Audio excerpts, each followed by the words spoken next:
શ્રી ભાગવત ભગવાન કી જય. અત્ર ઉપસ્થિત અમારા લઘુભ્રાતા એવા જયદેવલાલજી,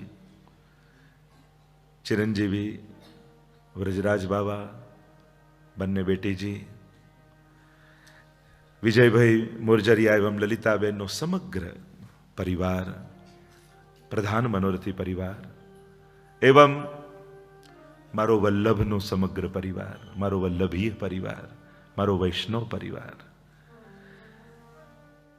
પ્રભુને જ્યારે પોતાના યશનો વિસ્તાર કરવો હોય અને અનેક જનોમાં ભક્તિનો ઉદય કરવો હોય ત્યારે કોઈના ને કોઈના હૃદયમાં પ્રવેશ કરતા હોય છે. આ બધા આયોજનો જીવની ઈચ્છાથી નથી થતા. આ બધા થવા પાછળનું કારણ કેવલ ને કેવલ ભગવદ ઈચ્છા હોય છે. અને જ્યારે પ્રભુ વિજયભાઈના મનમાં વસ્યા, આ રીતે બાનો જન્મદિવસ અને આપનો સુવર્ણ જયંતિ વર્ષ, 50મું વર્ષ, આ બંનેને ઉપલક્ષમાં રાખી અને એક સુંદર ભવ્ય શ્રીમદ ભાગવત સપ્તાહનું આયોજન કરવું છે. અને સાથે સાથે પ્રભુને લાલ લડાવવા માટે અનેકવિધ મનોરથો કરવા છે. અને જ્યારે આવો સંકલ્પ પરમ ભગવદીય વિજયભાઈના મનમાં જાગ્યો, મળવા આવ્યા, વાત થઈ, અને આ કથાની તારીખો અને સમય તો ઠાકોરજી નક્કી કરતા હોય છે. પ્રભુએ આ સમયોનો નિર્ધાર કર્યો, પણ મનમાં એક એમને ભાવ હતો કે કથા દરમિયાન જન્માષ્ટમી ને નંદ મહોત્સવ આવે એવું કરવું છે. બાનો જન્મદિવસ પણ છે અને પ્રભુનો પ્રાગટ્ય ઉત્સવ પણ જો મધ્યમાં આવી જાય તો હરિ, ગુરુ અને વૈષ્ણવ ત્રણેયના જન્મોત્સવનો ઉત્સવ થઈ જાય. તો આમ ત્રિવેણી સંગમ જે પૂર્વમાં કહ્યું એમ, અને એ ત્રિવેણીનું અમૃત, આ ભક્તિમય અમૃત સર્વને પાન કરાવો. લલિતાબેનને એ જ હું કહેતો હતો કે તમે બહુ ભાગ્યશાળી છો કે તમને આવા દીકરાઓ છે, આવી વહુઓ છે, આવા બાળકો છે. કારણ કે જ્યારે વડીલોનો આદર રાખી અને જ્યારે સમગ્ર પરિવાર આ રીતે એમના જન્મદિવસને, કારણ કે ઘણાની પાછળ કથાઓ થતી હોય, તમે ભાગ્યશાળી છો લલિતાબા, તમારી સામે કથા થઈ રહી છે, તમારી આગળ કથા થઈ રહી છે. અને જ્યારે આ પરિવાર આવો સુંદર મનોરથ કરી અને સમગ્ર કુટુંબ જ્યારે ભેગું થયું હોય અને નાના નાના બાળકથી લઈ વડીલો સુધી એ જ સમાન ઉત્સાહ, અને એમાં પણ સોનામાં સુગંધ એ ભળી કે હવેલી સાથે મળીને કથા થઈ. વલ્લભધામ સમગ્ર પુષ્ટિમાર્ગીય વૈષ્ણવ સંઘ અને વિજયભાઈનું તો કહેવું જ હતું કે આ મારી કોઈ કથા નથી, આ બધાની કથા છે. આ દરેકના મનોરથોને પૂર્ણ કરનારી આ કથા કરવી છે. અને આવીને કહી દીધું કે કોઈ કસર ન રાખશો, જે ઉત્તમમાં ઉત્તમ થાય. અને દરેકનો અનુભવ એ જ રહ્યો, એક વસ્તુ માંગી કાર્ય કરતા હોય તો વિજયભાઈ 100 લાવીને રાખી દીધી. એટલા ઉદાર મનથી મહામના. જો ઠાકોરજી જ્યારે પ્રગટ થયા ને ત્યારે નંદ બાબા માટે એક શબ્દ વપરાયો, નંદસ્ત્વાત્મજ ઉત્પન્ને જાતા લાદો મહામના. ભગવાન હૃદયમાં પ્રવેશે ને ત્યારે એનું પહેલું લક્ષણ એ છે કે ભક્તનું હૃદય મોટું બની જાય, દિલ મોટું બની જાય. અને પછી એમ થાય કે હવે પ્રભુનું કાર્ય છે તો પ્રભુએ આપેલું છે તો એના કાર્યમાં વપરાય તો એનાથી ઉત્તમ વિનિયોગ શું બીજો કહેવાય. કારણ કે જે ઠાકોરજી આપ્યું છે એવું માનીને જે રહે છે ને, એને પ્રાપ્ત થયેલી વસ્તુ પરમેશ્વરમાં વિનિયોગ કરવામાં અધિક આનંદ આવે છે. એને પોતાના માટે ભોગવવામાં દુઃખ થાય, આપ્યું ઠાકોરજી અને મારા માટે વાપરું. પણ જ્યારે એમ થાય કે આપેલું પ્રભુએ પ્રભુમાં વપરાય તો આનાથી ઉત્તમ બીજું વિનિયોગ શું હોઈ શકે. ભાગ્યશાળી છે આ પરિવાર જે આવા ઉત્તમ વિચારનો ધની છે. સમાજમાં સમર્થ લોકો બહુ મળે છે, સમજદાર લોકો બહુ ઓછા મળતા હોય છે. સામર્થ્ય તો ઘણામાં હોય છે, પણ દરેકનું સામર્થ્ય સેવા નથી બની શકતું. ઘણો આનંદનો અવસર ભાગવત કથા તો કેન્દ્રમાં છે જ. સાથે સાથે જ્યારે જીવનનો એક એવો પડાવ પર અમે ઊભા છીએ કે જ્યાં ચારે બાજુ સમગ્ર જગત સૃષ્ટિ સુવર્ણમય દેખાય છે. જો માણસ પહેલા રજત ઉત્સવ આવે, પછી સુવર્ણ આવે, પછી હીરક આવે, પહેલા ચાંદી જેવો થાય, પછી એની સમજ સોના જેવી થાય, પછી હીરા જેવી થાય, અને પછી અમૃત મહોત્સવ આવે. અને ત્યારે એના જીવનમાં એ અમૃતનું પાન કરવા માટે સક્ષમ બને, સમર્થ બને. તો જ્યારે સુવર્ણ જયંતિના પડાવ ઉપર અમે ઊભા છીએ અને નેરોબી સાથેનો નાતો ખૂબ જૂનો રહ્યો. લગભગ 30 વર્ષ નેરોબી આવતા થયા. અને આ લાંબો, કારણ કે જે 130 વર્ષ એમણે ગણ્યા, એમાં 30 વર્ષ અમને આવતા આવતા અહીંયા નેરોબી થયા. લોકો જોડે જે આત્મીયતાના સંબંધો બંધાયા, લગભગ 3 પેઢી જોડે સંબંધો છે. વડીલો જે હતા એ પણ અમારી જોડે એટલા જ આત્મીય ભાવે જોડાયેલા હતા. પછી એમની જે ચિંતા હતી કે અમારા બાળકો, અમારા બહુઓ જોડાશે કે નહીં, એ લોકો જોડાયા. પછી એમને એમ થયું કે હવે અમે જોડાયા, હવેલી થઈ, એટલે હવે અમને એ ચિંતા નથી કે અમારા બાળકોમાં સંસ્કાર આવશે કે નહીં. હવે તો હવેલીમાં રમતા રમતા ક્યારે વૈષ્ણવતાને પ્રાપ્ત કરી જશે એ એમને ખબર નહીં પડે. અને એ આપણે જોઈ રહ્યા છીએ, જે નાના નાના બાળકો આજે 5 થી 10, 15 વર્ષ, 20 વર્ષ હવે સુધી પહોંચ્યા છે, એ લોકોનું બાળપણ હવેલીમાં ગયું છે. એ મધુર સંસ્મરણો પાઠશાળાના એમને છે. અને એટલે અહીંયાથી વિદેશ ભણવા પણ જાય ને બાળકો, નેરોબીથી, અને ત્યારે એ લંડન ગયા હોય, અમેરિકા ગયા હોય, તો ત્યાંની હવેલીઓમાં પણ જોડાઈ જાય છે સેવામાં એ લોકો. અને ત્યાંના લોકો આશ્ચર્ય કરે છે કે આ બધું આને શીખવાડ્યું છે કોણે? ત્યારે આ નેરોબીના સંસ્કાર, નેરોબીની હવેલી, નેરોબીની પાઠશાળાને યાદ કરવી પડે. તો આ 3 પેઢીઓના સંબંધો આ સમાજ સાથે રહેલા છે. અને જ્યારે વિજયભાઈએ એ મનોરથ કર્યો કે સુવર્ણ જયંતિ, અને એક સંકલ્પ હતો આંતરરાષ્ટ્રીય વૈષ્ણવ સંઘનો કે સુવર્ણ જયંતિ વર્ષ આવી રહ્યું છે, તો એ સમયે પૃથ્વી પરિક્રમા મહોત્સવનું આયોજન થાય. જેમ મહાપ્રભુજીએ 3 વાર ખુલ્લા ચરણારવિંદથી ભારતની પરિક્રમા કરી, ખૂણે ખૂણે પધારી, જન જન સુધી ભક્તિ ભુવી ભક્તિ પ્રચારૈક, મહાપ્રભુજીનું નામ છે. આ ભૂતલ પર ભક્તિનો પ્રચાર કરવા જ મહાપ્રભુજી ભૂતલ પર પધાર્યા છે. દૈવોદ્ધાર પ્રયત્નાત્મને નમઃ, દૈવી જીવોના ઉદ્ધાર માટે ભૂતલ પર પધાર્યા. ન તાડ, તડકો, વરસાદ કાંઈ ન જોઈ, કેવલ એક ધોતી અને ઉપરણો ધારણ કરી એક સાધારણમાં સાધારણ વૈષ્ણવના ઝૂંપડા સુધી મહાપ્રભુજી પધાર્યા. એ દક્ષિણમાંથી લઈ અને છેક ઉત્તર કાશ્મીર સુધી, દ્વારિકાથી લઈને બંગાળ ગંગા સાગર સુધી, ભારતના ખૂણે ખૂણે.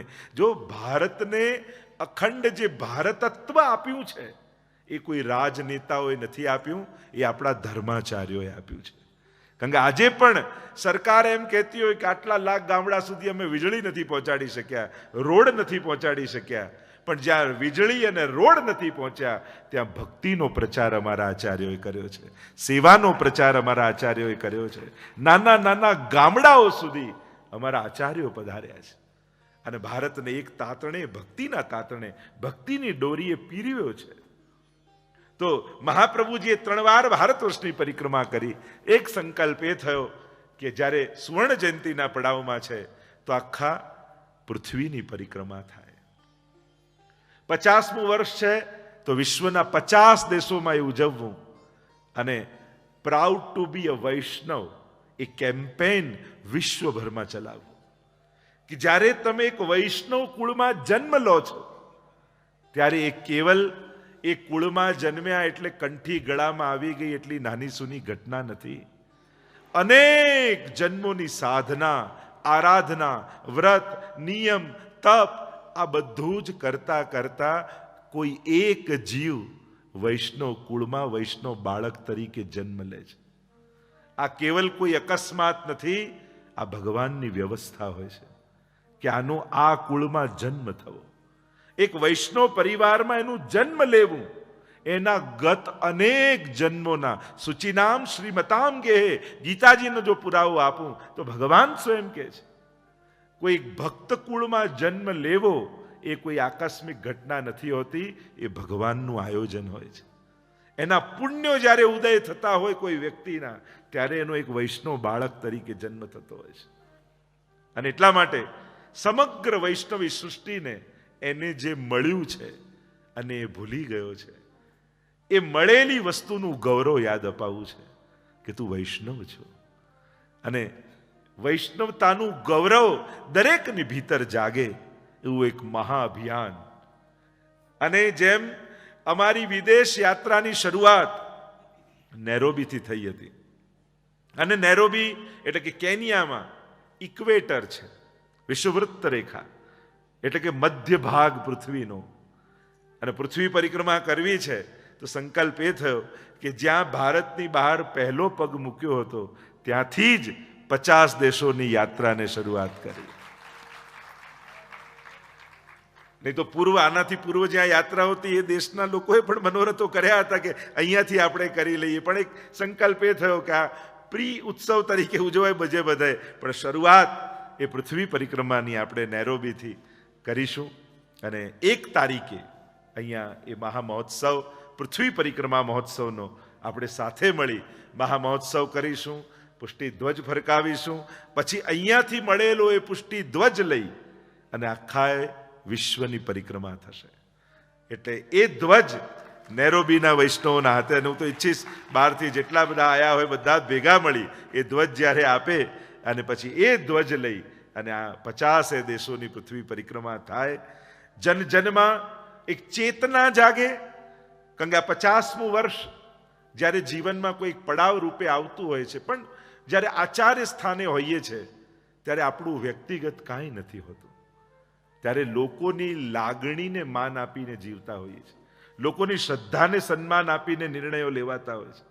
અને જ્યારે લોકોની આ શ્રદ્ધા છે ત્યારે એ 50 દેશોની યાત્રા, જ્યાં જ્યાં હજી સત્સંગ નથી ત્યાં ત્યાં એ દેશોમાં સત્સંગ શરૂ કરો, ત્યાં જ્યાં જ્યાં હજી શ્રીનાથજીના સ્વરૂપો નથી પધાર્યા ત્યાં ત્યાં શ્રીનાથજીના સ્વરૂપો બિરાજમાન કરવા. અને જન જન્મમાં ભક્તિ, પુષ્ટિ ભક્તિનો જે મહાપ્રભુજીએ જ્યોત પ્રગટાવી હતી એને મશાલ રૂપ ધારણ કરાવી અને જગતમાં પ્રકાશ પથારવો, આ વૈષ્ણવતાનો, મહાપ્રભુજીના સિદ્ધાંતોનો એનો એક સંકલ્પ. અને આ 50 દેશોની યાત્રા, 50 વર્ષમાં 50 સોશિયલ વર્કના પ્રોગ્રામ કરવા, મેડિકલ કેમ્પ, અન્નદાન, વિદ્યાદાન આદિ, એવા જુદા જુદા 50 પુસ્તકો પ્રકાશિત કરવી, એવા અનેક પ્રકારના સંકલ્પો 50 વર્ષ નિમિત્તે કરવા છે. જીવનનો પડાવ એક આ છે, પણ લાભ સમાજ લે એના માટેનો એક પ્રયાસ.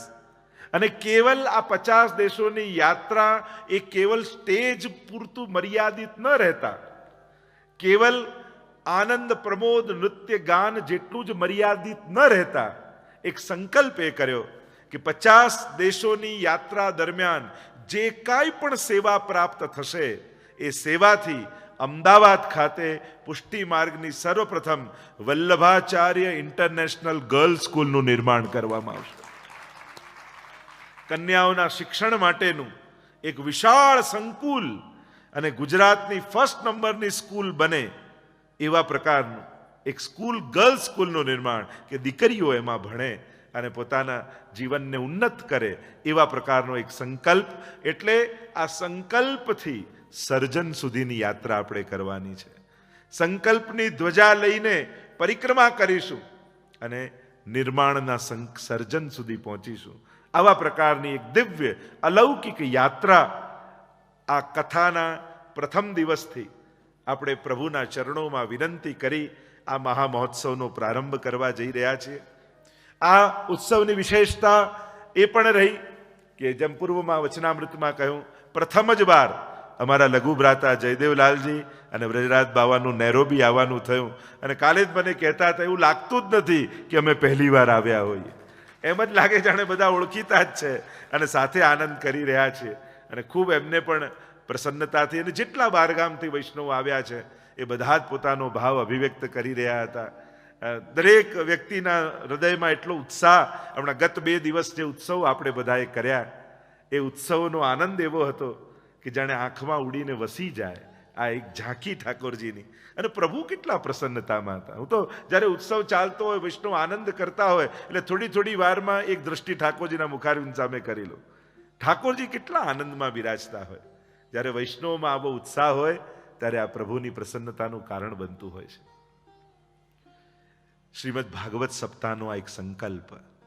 જો આપણે ત્યાં અનેક પ્રકારના પુણ્ય કાર્યો કહ્યા છે, વૈષ્ણવી જીવનના અનેક પ્રકારના સત્કાર્યો કહેવામાં આવ્યા છે, અને સમસ્ત સત્કાર્યોનું સિરમોર કોઈ શિખર હોય ને તે શ્રીમદ ભાગવત સપ્તાહ છે. આનાથી શ્રેષ્ઠ બીજું કોઈ સત્કર્મ નથી. કારણ આ એકમાત્ર એવું સત્કર્મ છે કે જે કરવા માત્રથી શાસ્ત્રોમાં બતાવેલા અન્ય સર્વ સત્કર્મો સિદ્ધ થઈ જાય છે. આપણે ત્યાં કેટલા પ્રકારના દાન છે, આપણે ત્યાં કેટલા પ્રકારના વ્રત છે, આપણે ત્યાં કેટલા પ્રકારના તીર્થયાત્રાઓ બતાવવામાં આવી છે, કેટલા પુણ્યોના પ્રકાર બતાવવામાં આવ્યા છે. પણ કહેવાય કે જીવનમાં કોઈ એક ભાગવત કથા કરે ને તો એને આ સમસ્ત સત્કર્મોનું પુણ્ય સહજમાં મળી જાય છે. કેટલી તીર્થયાત્રા આપણા ભારત વર્ષની, કેટલા તીર્થો છે. એમ થાય કે બધા તીર્થોની યાત્રા કરવા જઈએ તો આખું જીવન ઓછું પડી જાય. પણ એકવાર ભાગવતની પરિક્રમા કરી લો ને તો ભારતના સકલ તીર્થોની યાત્રા તમારે થઈ જાય. પ્રભુના 24 અવતારો, અને એવા તો અનંત અવતારો. તમને એમ થાય કે દરેક અવતારોના મંદિરોમાં દર્શન કરવા જાઉં, કદાચ સંભવ ન થાય, પણ ભાગવતને વંદન કરી લો ને તો સકલ અવતારોના મંદિરો ભારતમાં જ્યાં જ્યાં બિરાજે છે ત્યાં સકલ દેવતાઓ, સકલ તીર્થો અને સકલ ભગવત સ્વરૂપોના ચરણારવિંદમાં તમારા વંદન પહોંચી જાય છે. જ્યાં જ્યાં ભાગવત બિરાજે છે ત્યાં સકલ દેવતાઓનો વાસ હોય છે. એમ ભાગવત મહાત્મ્ય પોતે કહે છે. આ એક સત્કર્મ એવું છે કે વૈષ્ણવી જીવનનું શિરમોર સત્કર્મ કહેવાય. કે દરેક વૈષ્ણવના જીવનમાં એક મનોરથ તો ચોક્કસ હોય કે ઠાકોરજી કરે ને તો એકવાર ભાગવત કથા કરવી છે. અને સીધી વાત એ છે, સમય સારો ચાલતો હોય ને ત્યારે સત્કર્મો કરી જ લેવા. કારણ પછી ઈચ્છાઓ મનમાં રહી જાય અને સંજોગો વિપરીત થઈ જાય. તો સમય તો બધા પાસે હોય છે. એક વસ્તુ યાદ રાખો, સમય બધા પાસે હોય છે પણ અવસરો બધા પાસે નથી આવતા હોતા. આ 24 કલાક બધા પાસે છે પણ દરેકના 24 કલાક અવસર નથી બનતા, ઉત્સવ નથી બનતા. કથામાં આવીને બેઠા છો તો તમારા આ 4 કલાક ઉત્સવ બની ગયા. તો સારો સમય હોય.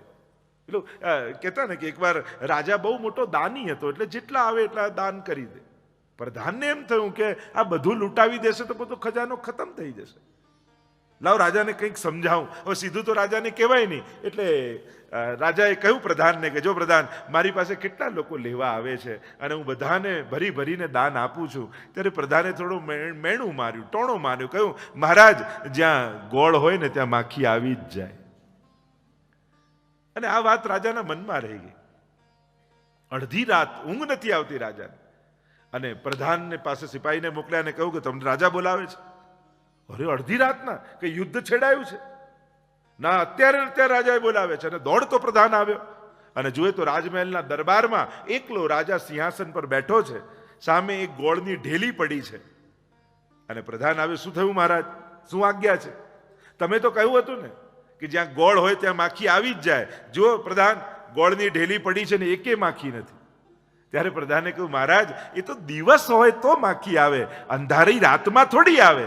ત્યારે રાજાએ કહ્યું કે મારો દિવસ ચાલે છે એટલે આ લોકો લેવા આવે છે. જ્યારે દુર્ભાગ્યની રાત આવશે ને ત્યારે હાથમાં લઈને ઊભો રહીશ ને તોય કોઈ લેનારું નહીં હોય. વિજયભાઈ, તમારા દિવસ ચાલુ થયા છે. આ 7 દિવસ 9 દિવસ તમારા દિવસો, આ મોરજરિયા પરિવારના તમારા દિવસો છે. આ એક ભાઈ એકને પૂછ્યું કે સામે શેઠજી હતા અને કહ્યું કે મારી પાસે 400 રૂપિયાની ઘડિયાળ છે, તમારી પાસે 4 લાખની ઘડિયાળ છે, તો આટલી મોંઘી ઘડિયાળ લેવાની જરૂર શું? બંનેમાં ટાઈમ તો સરખો જ બતાવે છે. ત્યારે પેલા શેઠજીએ કહ્યું, સમય સરખો ભલે બતાવે છે, ફરક એટલો છે 400 રૂપિયાનો તારો ટાઈમ બતાવે છે, 4 લાખની મારો ટાઈમ બતાવે છે. એમ જ્યારે સમય સારો હોય ત્યારે પોતાના સમયને અવસરમાં ફેરવી લેવો જોઈએ. કારણ કે આવા સંજોગો વારે ઘડીએ નથી આવતા. એક એક ક્ષણને માનજો. તો મનોરથી પરિવારને કહું છું, એક એક ક્ષણને ઉત્સવની ક્ષણ બનાવજો. આ સમયને સંસ્મરણમાં ફેરવી લેજો. જો સારો સમય કોને કહેવાય? પહેલું લક્ષણ, સારા સમયનું પહેલું લક્ષણ એ છે જ્યારે તમારું સ્વાસ્થ્ય સારું હોય. કારણ કે શરીર સારું ન હોય ને તો સારા સંજોગોને માણી ન શકો. હવે આ જ સેકન્ડે બહુ જ માથું તમારું દુખતું હોય, બધું જ કર્યું પણ લાભ લઈ શકાય? સૌથી પહેલા સારા સમયનું લક્ષણ સ્વાસ્થ્ય સારું. બીજું સારા સમયનું બીજું લક્ષણ સ્વજનોનો સાથ. હવે પ્રસંગ હોત અને એકલા વિજયભાઈને પૂજાબેન બેઠા હોત તો શોભત પ્રસંગ. ભાવિનભાઈ આવ્યા લંડનથી, લલિતાબેન પ્રતીક્ષા કરે, બધા જ જમાઈઓ, બધા જ દીકરીઓ, બધા જ પરિવારના સ્વજનો. કેવો સંજોગ, કેવા શોભે છે સમય. સ્વજનોના સાથ વગર સમય નબળો કહેવાય. ભલે ગમે તેટલા તમે સમર્થ હો, પણ તમારા પ્રસંગોમાં સ્વજનો નથી તો એ ઉત્તમ સમય નથી. ત્રીજી વાત, સારો સમય કોને કહેવાય? તો કહું, પહેલું સ્વાસ્થ્ય સારું હોય, બીજું સ્વજનોનો સાથ હોય, ત્રીજું સંકલ્પને સિદ્ધ કરવાનું સામર્થ્ય હોય.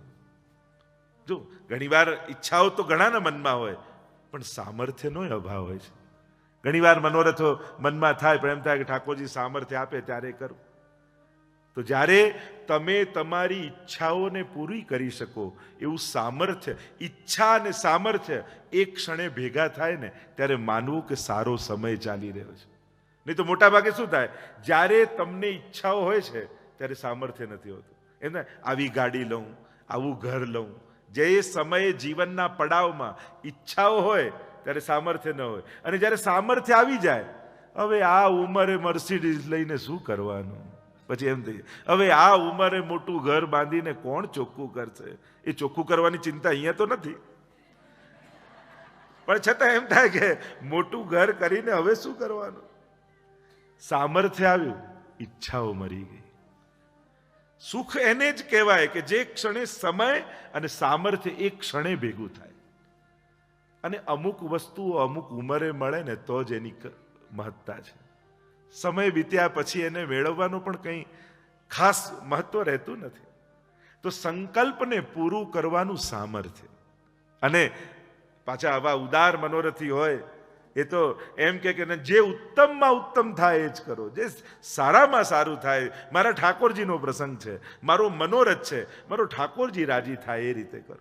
જે રીતે આ મનોરથી પરિવારે સંકલ્પ, હું તો બધા તાળીઓથી વધાવી લઈએ આ મોરજરિયા પરિવારને. જે રીતે એમણે પોતાના મનોરથને ઉત્તમ રીતે સિદ્ધ કરવાનો જે પ્રયાસ કર્યો એ ખરેખર પ્રશંસનીય છે. તો જે શરીર સુખ હોય, બીજું કયું સ્વજનોનો સાથ હોય, ત્રીજું સામર્થ્ય હોય, ચોથું સત્કર્મ કરવાની ઈચ્છા હોય. કારણ કે ઘણીવાર સામર્થ્ય હોય છે પણ મનમાં ક્યારે સારો સત્કર્મનો વિચાર જ ના આવે. ઘણા સુખી લોકોને મેં કાયમ રડતા જ જોયા છે. બસ આટલું થઈ જાય એટલે શાંતિ, બસ આટલું, પણ એનું ક્યારે ટળે જ નહીં. એક પછી એક ચાલ્યા જ કરે. તો તું સારું કરીશ ક્યારે? પ્રભુએ વિચાર આપ્યો છે ને તો પકડી લે. કારણ આ મન એવું છે ને, એક જગ્યાએ બહુ બેસતું નથી.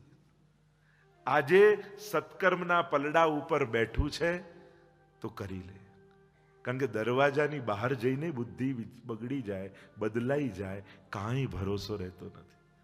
બધા ઉપર વિશ્વાસ રાખજો, પોતાના મન ઉપર બહુ વિશ્વાસ ન કરતા.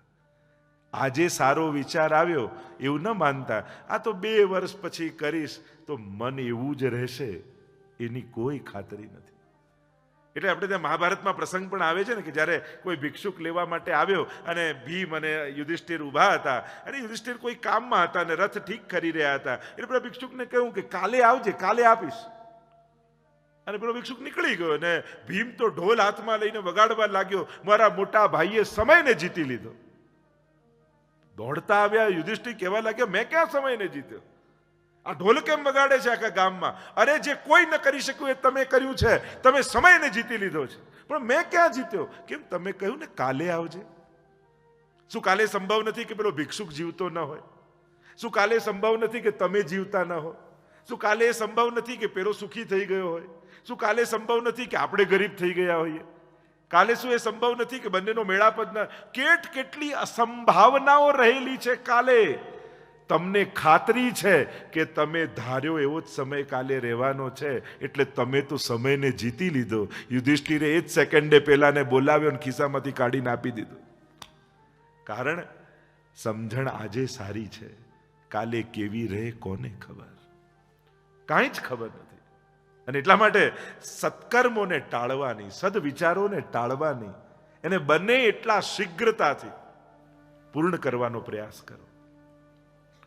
અને ચોથી વાત, સારો સમય એને કહેવાય જ્યારે મન ભક્તિના રંગે રંગાયેલું હોય. તમારો આત્મા ભગવાનને મેળવવા ઈચ્છતો હોય, એ ક્ષણ તમારા જીવનની સૌથી પવિત્ર ક્ષણ છે. નહીં તો આ જ પ્રસંગ ઘણું લૌકિક રીતે પણ થઈ શકત. લૌકિક રીતે પણ ઘણી ઉજવાત ને અલૌકિક કાંઈ ન કરત તો એમાં કોઈ કહેવા નતું આવવાનું. પણ એ સમયે ભગવાન હૃદયમાં વસ્યા. અને ઠાકોરજી એવી પ્રેરણા કરી કે તે સંસારને તો બહુ જોયો, સંસારને બહુ અનુભવ્યો, હવે 7 દિવસ તું મારો અનુભવ કર. ભાગવતજી રૂપે મને બોલાવો અને હું છેક નાથ દ્વારાથી દોડતો દોડતો આવી તારા મનોરથ સ્વરૂપે 7 દિવસ નૈરોબીમાં મુકામ કરું. અને આમ વિચાર કરી, કારણ કે આ ભાગવતજી સાક્ષાત શ્રીનાથજીનું વાંગમય રૂપ છે, વાણીમય રૂપ છે. કારણ કે જેવા જેવા અસુર એવા એવા અવતાર. હિરણ્યકશિપુને મારવો છે તો ભગવાન નરસિંહ બને, હિરણ્યાક્ષ બને મારવો છે તો વરાહ બને. જેવા જેવા અસુર આવે એવા અવતાર લે. તો વાંગમય વાણીમય અવતાર કેમ લીધો? કે અહીંયા અસુર વાણીમય છે. પરીક્ષિત રાજાને લાગેલો શ્રાપ 7મા દિવસે મૃત્યુ થશે, અને એ શ્રાપ અસુર છે, વાણીમય છે. એટલે ભગવાન આ શ્રાપ રૂપી અસુરને મારવા માટે ભાગવત રૂપી અવતારને ધારણ કરે છે. જો આ ભાગવતના 7 દિવસ બને, ખાસ પરિવારને તો અનુરોધ કરીશ, અને અહીંયા જેટલા બેઠા છો એમને કહીશ, એક દિવસ પણ ચૂકતા નહીં. શાસ્ત્ર એમ કહે છે, ભાગવત કથામાં આવીને તમે જે વારે બેસો, તમારા જીવનમાં એ વાર, જેમ રવિવાર છે આજે, તો તમે જન્મ્યા ત્યારથી જેટલા રવિવાર આવ્યા, રવિવારે કથા સાંભળો તો આજ સુધીના બધા જ રવિવારના પાપ બળી જાય. કાલે સોમવાર, અને જે વાર તમે ચૂક્યા એ જવાબદારી તમારી. અને એટલા માટે આપણા જીવનના આ 7 દિવસોને પવિત્ર કરવાની પવિત્ર ક્ષણ છે. કોઈ કે મેં તો સાંભળેલું છે. અરે આ શ્રીમદ ભાગવતની કથા તો નિત નવીન નૂતન છે. આમાં તો જેટલી વાર ડૂબકી લગાવાય, આના તો જેટલા વાર. કોઈ એમ કે મેં તો એકવાર યમુના પાન કર્યા છે. અરે ના, જ્યારે ધાય કે જાય શ્રી યમુના તીરે, દોડીને જવાનું. આવી પવિત્ર ક્ષણો હોય ને, સંસારના કાર્યોનો તો કોઈ અંત નથી, ચાલતા જ રહેવાના. હવે વિચાર કરો, આ ભાગવત અત્યારે ન શરૂ થઈ હોત તો હમણાં 4 કલાક તમે ઘરે શું કરતા હોત?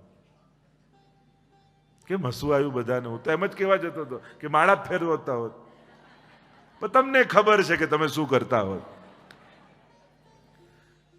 અને ભગવાને સંસારમાંથી કાઢી આપણને પોતાના ચરણોમાં બેસાડ્યા. તમને નથી લાગતું તમારા ઉપર ઠાકોરજીની કૃપા છે? આ કૃપાનું પ્રમાણ નથી? નહીં તો ક્યાં હોત, આપણે શું કરતા હોત? કાલે હું વાત કરું, આ નૈરોબીમાં હવેલી ના થઈ હોત તો આ બધા શું કરતા હોત? બધા સવારથી કલ્પના કરી શકો છો કેવું આપણું લૌકિક જીવન ક્યાં હોત? પણ ઠાકોરજી એક ભગવત ધામ બનાવી આપણા બધાના જીવનને કેવું વ્રજભક્તો જેવું જીવન બનાવી દીધું.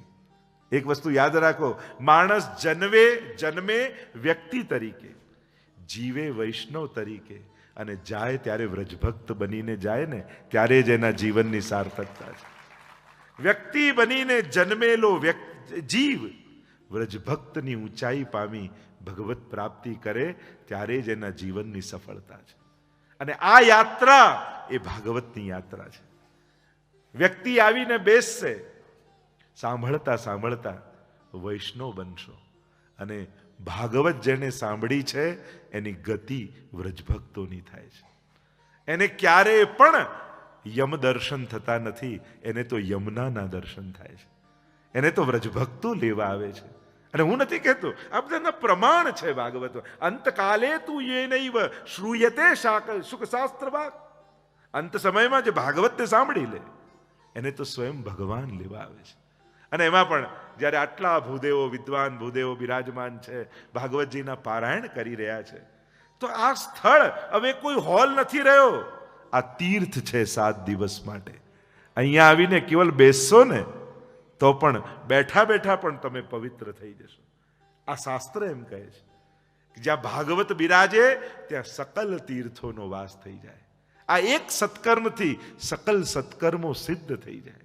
પેલું કહેતા ને કે પેલી કન્યા એકવાર એના પિતાને કહેવા લાગી, પપ્પા મને સાસુ લાવી આપો ને. આ રીતે બેટા સાસુ ક્યાંથી આવે? અચ્છા તો એમ કરો ને મને સસરા લાવી આપો. અરે બેટા સસરા ક્યાં? અચ્છા તો મને નણંદ લાવી આપો. અચ્છા મને જેઠાણી લાવી આપો. ત્યારે પપ્પાએ કહ્યું, બેટા એક વર ગોતી લે, આ બધું તો એમને એમ પાછળ પાછળ આવશે. એમ એક ભાગવત સાંભળી લો, બાકી બધા પુણ્યો તો એની પાછળ પાછળ તમારા ઘર સુધી આવી જશે. કારણ કે બેસીને સાંભળો છો, અહીંયા તમે પવિત્ર થાય છે તમારું કુળ, તમારું ઘર, તમારું કુટુંબ. કારણ કે એક જીવ જ્યારે ભાગવતને શ્રવણ કરે છે ને ત્યારે પોતાના 7 પૂર્વજો અને 7 આવતી પેઢીઓને પવિત્ર કરી દે છે, એમને તારી દે છે.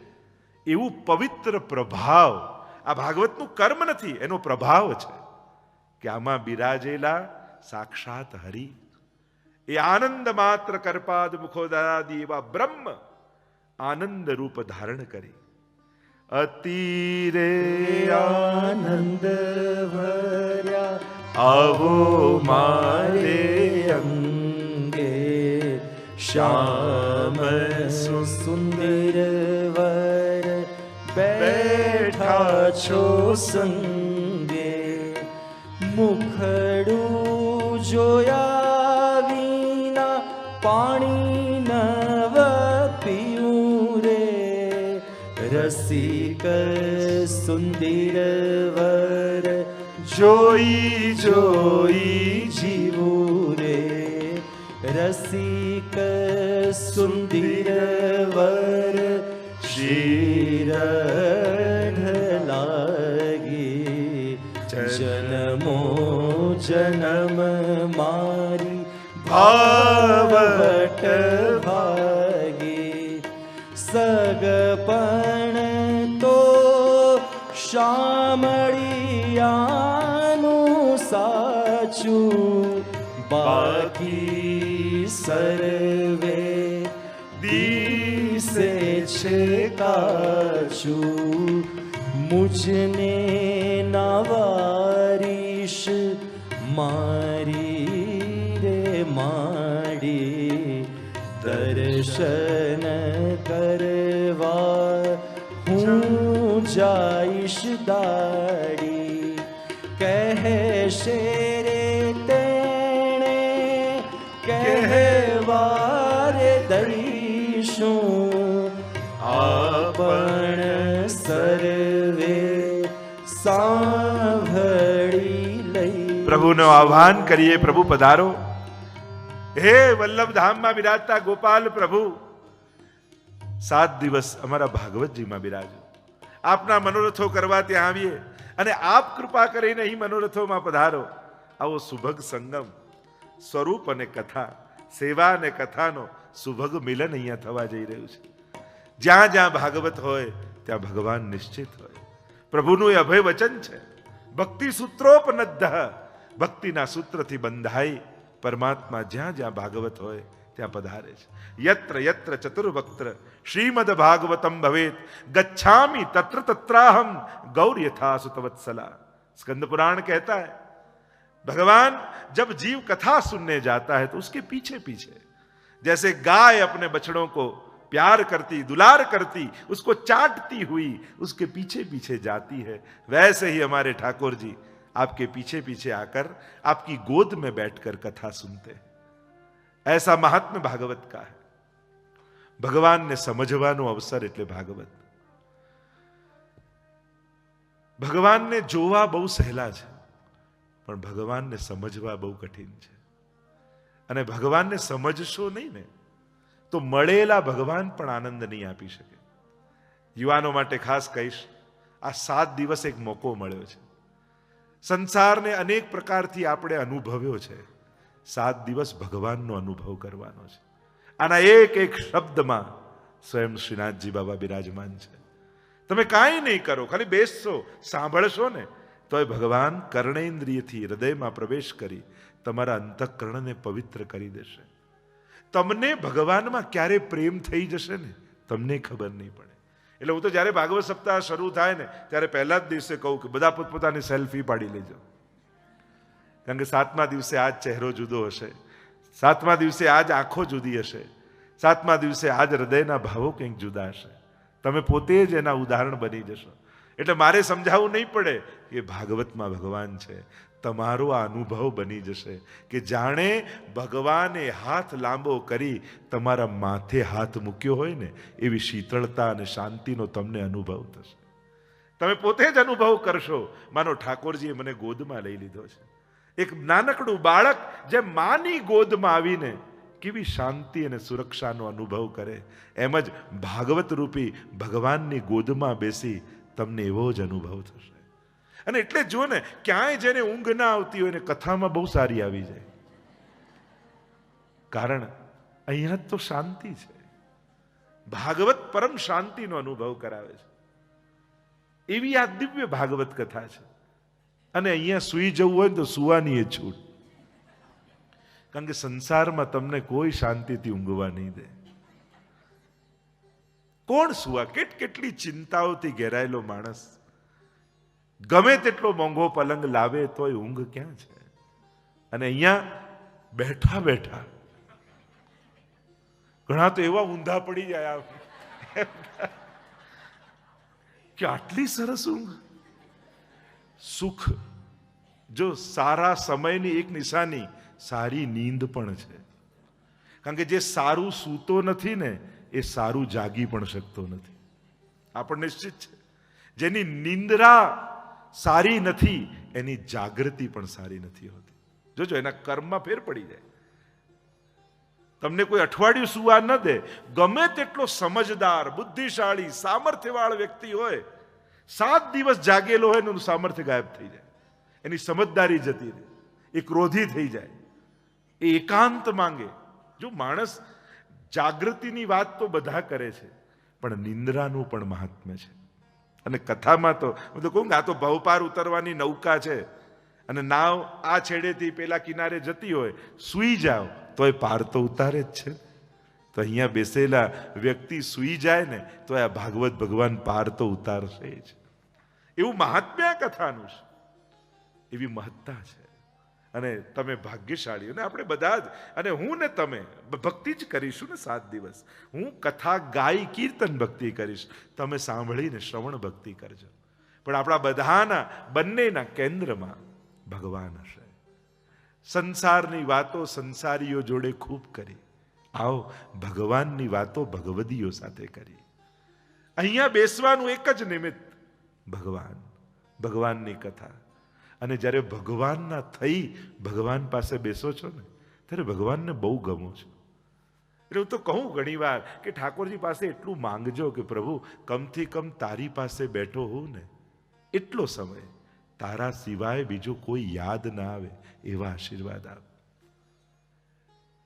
કમથી કમ તારી પાસે તારા માટે બેઠો હોઉં ત્યારે મનમાં કેવલ તું હોય એવા આશીર્વાદ આપ. આ મહત્તા ભાગવતની છે. 7 દિવસ આપણી પાસે છે. અને ભાગવત માટે 7 દિવસ બી ખૂબ ઓછા, પણ એક શ્લોક પણ ઘણો છે. ભાગવતની મહત્તા એ જ છે. અને વિશેષતા એ છે, સાંભળો એટલું ઓછું અને અડધો શ્લોક સાંભળી લો ને તો એ તમારા ઉદ્ધાર માટે પૂરતું છે. શ્લોકાર્ધમ શ્લોકપાદમ વા મહાત્માએ તો કહ્યું, અરે એક નહીં, અડધો નહીં, 5 શ્લોક પણ જો સાંભળી લો તો રાજસુ અશ્વમેધ યો, રાજસુ અને અશ્વમેઘ યજ્ઞના ફલ મળે છે. ભાગવત એ જ્ઞાન યજ્ઞ છે અને જ્ઞાનથી પવિત્ર બીજું કાંઈ. જ્ઞાનને અગ્નિ કયો છે, આપણે એક પ્રકારનો યજ્ઞ છે. અને આ અગ્નિમાં શું હોમશું? આ જ્ઞાનાજ્ઞા કથાગ્નિમાં આપણે આપણો અહંકાર હોમી દઈશું. અને જ્યારે અહંકાર જશે વ્યક્તિપણાનો, ત્યારે ભીતરથી વ્રજભક્ત પ્રગટ થશે. કારણ જેમ જેમ યુગ બદલાયા એમ એમ ભગવાન અને અસુરો જુદા જુદા થયા. સતયુગમાં અસુરોના નામ મોટા, હિરણ્ય કશ્યપુ. પછી ત્રેતા આવ્યો તો થોડુંક નાનું નાનું નામ થયું, રાવણ 3 અક્ષરનું થઈ ગયું.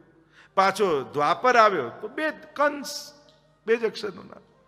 પણ કલયુગ આવ્યો ત્યારે 1 અક્ષર વાળો અસુર બધાના હૃદયમાં વ્યાપી ગયો અને એ છે હું. આ હુંકાર એવો છે ને, કારણ કે ત્યારે 1 અસુર હતો અને એ પ્રતીક હતો બધાની આસુરી વૃત્તિનો. પૂતના મરે તો બધાની અવિદ્યા જતી રહે, ધેનુકાસુર મરે તો બધાનો દેહાધ્યાસ જતો રહે.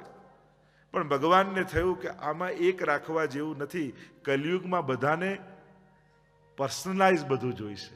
આપણે કે મારો પર્સનલ રૂમ, મારી પર્સનલ વ્યક્તિ, મારું પર્સનલ, દરેકને પોતાનું વ્યક્તિગત જોઈએ છે. તો ભગવાન કે લે અસુર પણ તારો પર્સનલાઇઝ, તારો અહંકાર, અને બીજે ક્યાંય બહાર નહીં હોય, તારી ભીતર જ તને આપીશ. હવે તારી લડાઈ ક્યાંય બહાર કોઈની જોડે નથી, તારી લડાઈ કલયુગમાં તારી સાથે છે. તું તને જીતી શકે છે કે નહીં, એમાં જ તારું શૌર્ય છે. સ્વભાવ વિજય શૌર્યમ. 11 સ્કંદમાં ઉદ્ધવજી સાથે સંવાદ ભગવાનનો છે અને ત્યાં કહ્યું કિમ શૌર્યમ, શૌર્ય કોને કહેવાય? ત્યારે ભગવાને કહ્યું પોતાની જાતને જીતવું ને આનાથી મોટું કોઈ શૌર્ય નથી. કારણ કે બધા આગળ જીતી જનારો માણસ રોજ પોતાની સાથે હારે છે. સંકલ્પો લઈને સૂતો વ્યક્તિ અફસોસ સાથે બીજા દિવસે સૂઈ જાય છે. કાલે આમ કરીશ, કાલે માળા શરૂ, કાલે પાઠ શરૂ. ખાસ અનુરોધ કરું બધાને, કથા 7 દિવસ ચાલે છે ને, અને જેટલા નિયમિત આવવાના છો, નથી આવવાના, પણ આ 7 દિવસ તમારા ગામમાં ભાગવતજી આવ્યા છે તો એક સંકલ્પ જરૂર કરજો, 1 માળા શ્રી કૃષ્ણ શરણમ મમની રોજ કરજો હમણાં. કારણ કે કથામાં એમ કહેવાય કંઈક સંકલ્પ લઈને કથામાં બેસવું જોઈએ, કોઈક નિયમ લઈને બેસવું જોઈએ. 1 યમનાષ્ટકના પાઠનો સંકલ્પ કરજો. બને તો એમ કહેવાય ભગવત દર્શન કરીને કથામાં જવું. રોજ હવેલીના કોઈ એક દર્શન, અથવા ઘરે ઠાકોરજી બિરાજતા હોય, ન જઈ શકો તો ત્યાં દંડવત કરીને પણ કથામાં આવજો. કથાનો આ નિયમ છે ને, ઘણા બધા સંકલ્પો બતાવ્યા છે. તમે મહાત્માની કથામાં જુઓ તો કેટલા નિયમો છે કથાના. હવે આ બધા નિયમો જો હું તમને કહેવા જઈશ ને તો તમને એમ થશે આ વખતે રહેવા દઈએ કથા સાંભળવા. હું તમને એમાંથી સરળ કરીને આપું છું. યજ્ઞ કેવા કેવા અહીંયા તો કહ્યું છે, ક્રોધ નહીં કરવો, લોભ નહીં કરવી, ઈર્ષા નહીં કરવી, દ્વેષ નહીં કરવો, ભૂમિ પર અનેક અનેક નિયમો, ઘણા બધા નિયમો છે. કદાચ આ બધા નિયમો આપણે ન પાળી શકીએ. દોષો ને અપરાધો છે, ભાગવતજીએ સૌથી સહેલો ઉપાય બતાવ્યો. પ્રણામો દુઃખ સમનસ્તમ નમામિ હરિમ પરમ. ભગવદ નામ એ સર્વ પાપોનો પ્રણાશ કરનારો છે. ભગવાનને કરેલા પ્રણામ સમસ્ત દુઃખોને સમાપ્ત કરનારા છે. એટલે બીજું કાંઈ ન થાય. 7 દિવસ ભગવદ નામ લેજો. બધા પોતપોતાની માળા આજે ગોતી લેજો અને તમારી માળા એ માળા ફેરવવી, અને જેની પાસે ના હોય મારી પાસે લઈ જજો. અમે હવેલી તરફથી વ્યવસ્થા કરીશું કે એને માળા મળે અને એ માળા જપ કરે. 7 દિવસ બને તો કોશિશ કરો કે 1 યમનાષ્ટકનો પાઠ કરીશ. આ ભાગવત કથા એમને નથી મળી. આ કેવલ પુરુષાર્થ અને વ્યવસ્થાનું ફળ નથી. કેવલ વ્યવસ્થાઓ કરવાથી કથા નથી થતી. આ ઠાકોરજીનો પ્રસાદ છે. ઘણીવાર આપણને થાય અમે તો ઠાકોરજીને યાદ કરીએ, પણ શું ઠાકોરજી પણ અમને યાદ કરતા હશે કોઈ દિવસ? આપણે જેમ પ્રભુને યાદ કરીએ, ઘણીવાર આપણી આંખમાં જળજળી આવી જાય કે પ્રભુનું સ્મરણ કરતા કરતા પણ આપણે એમ થાય અમે રડીએ છીએ ને પ્રભુને એમને ખબર હશે કે એમને યાદ કરીને કોઈ ભૂતલ પર રડીએ રહ્યું છે. અને એ યાદ કરે તો ખબર કેમ પડે? તો કે જ્યારે જ્યારે આવી કથામાં બેસવા મળે ને ત્યારે માનજો આજે ઠાકોરજીએ તમને યાદ કર્યા છે. અને એટલે જ તમે બધા સંસારના કાર્યો છોડી ભગવાન માટે અહીંયા આવીને બેઠા છો. આ સહેલું નથી. લૌકિક કાર્યો કોઈ દિવસ છોડે. તમે તમારા સંસારના ઘરના કામ હોય અને તમે ફોન કરો, એમને કહો અડધો કલાક ઓફિસેથી આવી જાવ, ઘરનું કામ છે. કોઈ આવે? કોઈ ઓફિસ છોડીને ઘર આવે? વિચાર કરો, 7 દિવસ સુધી પોતાના બધા લૌકિક કાર્ય છોડી. કારણ એનું મૂળ કારણ શું છે? ભેગું કરેલું એને જ કહેવાય જે ભેગું આવવાનું હોય. વિચાર કરો, ભેગું આવે એવું શું ભેગું કર્યું આ 7 દિવસ? કારણ કે જિંદગી ભર કોઈ 60 નું થયું, કોઈ 70 નું થયું, કોઈ 50 નું થયું, કોઈ 40 નું થયું, તમે તમારા જિંદગીને ખપાવી. દુર્લભ છે, સમય પાછો નથી આવતો.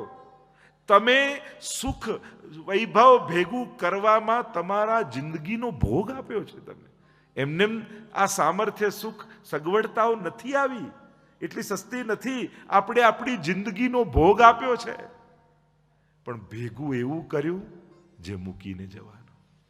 આખી જિંદગીનો ભોગ આપી ભેગું કરીને શું મૂકી જવાના? કે બસ આપણા ગયા પછી બાળકો મજા કરે. તો તમારી જિંદગી બીજાની મોજ મજાની વ્યવસ્થા કરવા માટે હતી. હું તો ઘણીવાર એટલે જ હવે કથાઓમાં કહું છું, તમારું ભેગું કરેલું તમારા પુણ્યમાં ખર્ચાય એવો પ્રયાસ કરજો. બાળકો તો એની મહેનત કરીને કમાઈ લેશે, પણ તમારો જિંદગીનો ભોગ કરી આખી જિંદગીના સમયને ખપાવી જે ભેગું કર્યું એ મૂકી એના માટે જવાનું કે લોકો ભોગો ભોગવે? ના, ઉત્તમ સમજણ આપીને જજો કે આપીને જઉં છું, સારા સત્કર્મો કરજો, કોઈ સારા કાર્યોમાં ખર્ચજો. પણ હું તો એમ કહું, તમારો જિંદગીનો સમય ખર્ચી તમે જે ભેગું કર્યું એના માટે વિચાર તો કરજો, આમાંથી ભેગું આવશે શું? તો આજ સુધી કરેલું ભેગું મૂકી જઈશું, પણ આ 7 દિવસ દરમિયાન જે ભેગું કરશો ને એ બધું જ ભેગું આવશે તમારી જોડે. છેક પરલોક સુધી ભેગું આવશે. આની એક સેકન્ડ તમારી જોડે આવવાની છે. અને એટલા માટે આ તમારા જીવનનો બહુ પ્રિશિયસ ટાઈમ છે, બહુ કિંમતી સમય છે, જે આ 7 દિવસનો ઠાકોરજીએ તમારા નામે લખ્યો છે. અને એટલા માટે આની એક સેકન્ડ ન જાય એના માટેનો પ્રયાસ કરજો. શ્રીમદ ભાગવત 12 સ્કંદ, 335 અધ્યાય, 18,000 શ્લોક, એવું આ દિવ્ય ભાગવત. આને કોઈ ગ્રંથ ન માનતા, કોઈ પુસ્તક ન માનતા. શાસ્ત્રોમાં 8 પ્રકારની ભગવાનની પ્રતિમા કહી છે. એમાં લેખ્યા પણ એક પ્રતિમાનો પ્રકાર છે.